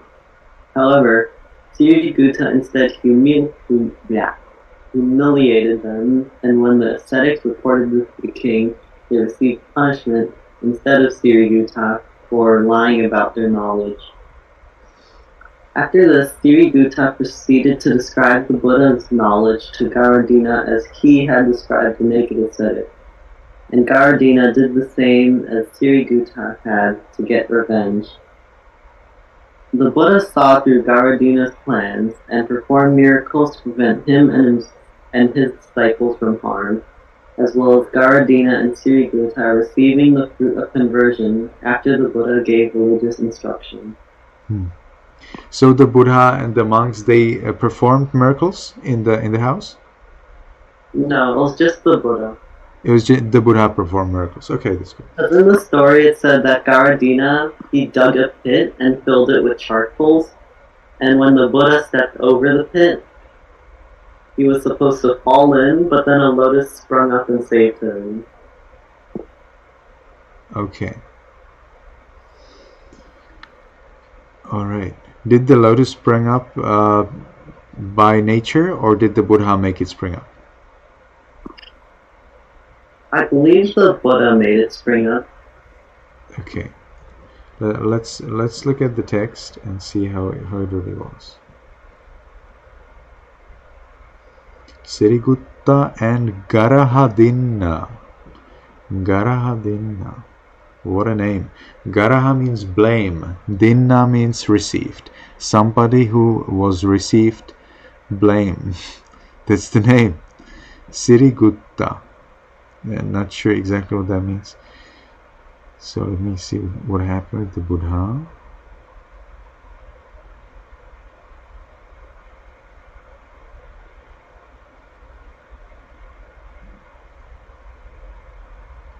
So the Buddha is already considering, even before this ever happened, have I sufficient reason for going there or have I not? The teacher saw the following: I will extend my foot and place it upon the charcoal pit. Thereupon the matting, so placed so as to cover the pit, will disappear, and a gigantic lotus as big as a wheel will spring up, rending the charcoal pit asunder. Then I will set foot upon the pericarp of the lotus, and will sit down in a seat, and my 500 monks will likewise mount the lotus and sit down. A great multitude will assemble, and in this assemblage I will pronounce a discourse of thanksgiving consisting of 2 stanzas. So you're right, we don't really know why who made the lotus to spring up, but we know that the Buddha knew in advance that this is what will happen. Good. So we didn't do the recitation, but is anyone in a hurry, or are you fine doing recitation 3 refuges, 5 precepts? Seems fine. Okay, so you can unmute yourself.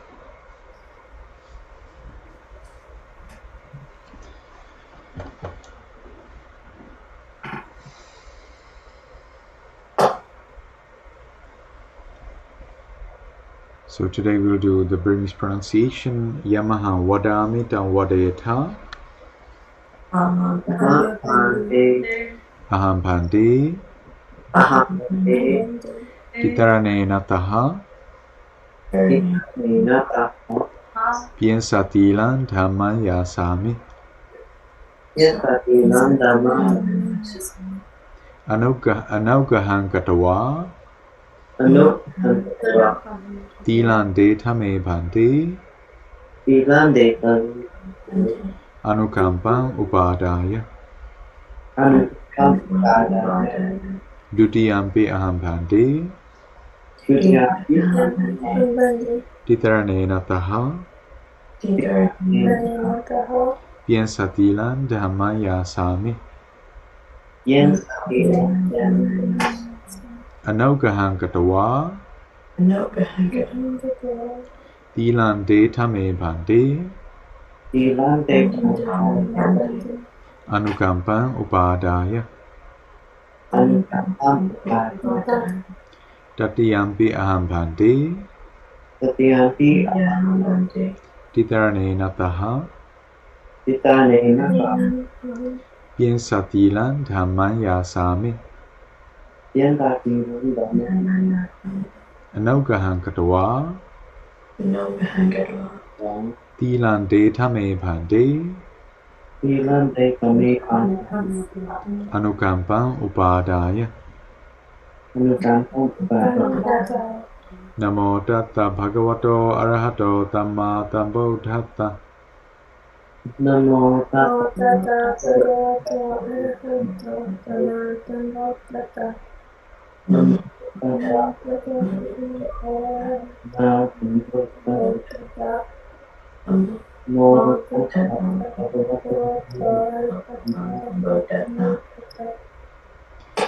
Bodhantaranam Gishami, Dhammantaranam Gishami, Tanghantaranam Gishami.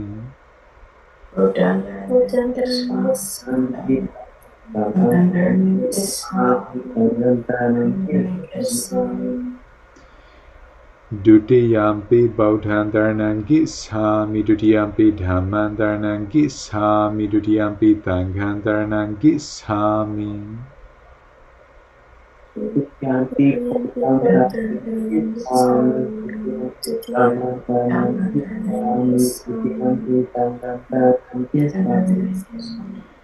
Tatiyampi Bodhantaranam Gishami, Tatiyampi Dhammantaranam Gishami, Tatiyampi Tanghantaranam Gishami. Satyanti Satyanti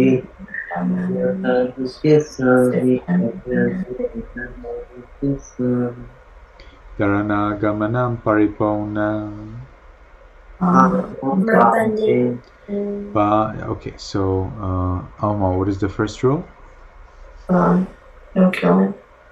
Panati Pata Veramani Tekha Padantamadiyami. They counted that. Caitlin, what is the second rule?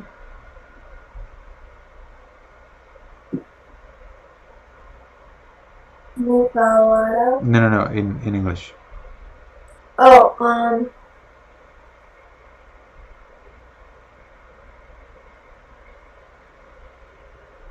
it's either no lying or It's not. What else could it be? it's not drinking. No. I know that.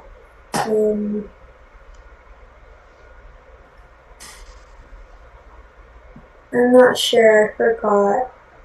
Try to think.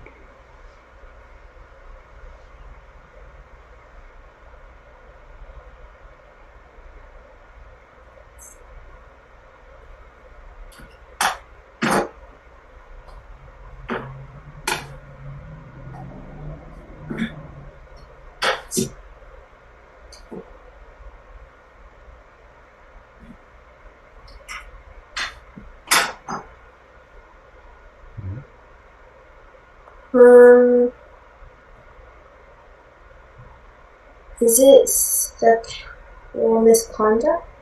No.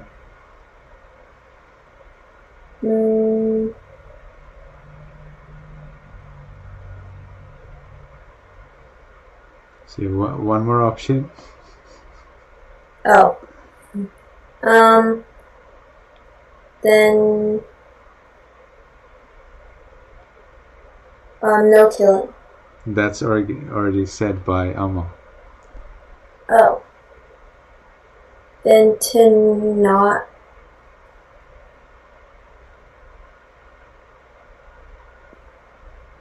no stealing. That's right. Adaina dana veramani tekha padantamadiyami.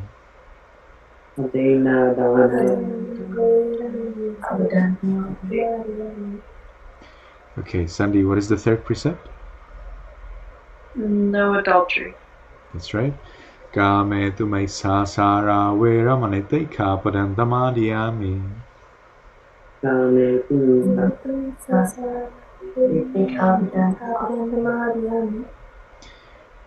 Alma, what is the fourth precept? No lying. Mudawada veramani tekha padantamadiyami.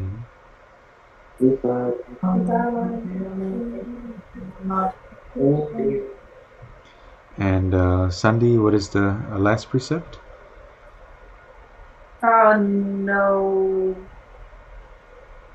drugs and alcohol. That's right. Dura Maria Misa Pamada Tana Veramani Tekha Padantamadiyami. dead. Ditarane natadhin tien satilan dhamanta tukanturakhitan katwa apamadena tampadeta. May be happy, may be healthy, may be successful in everything you do.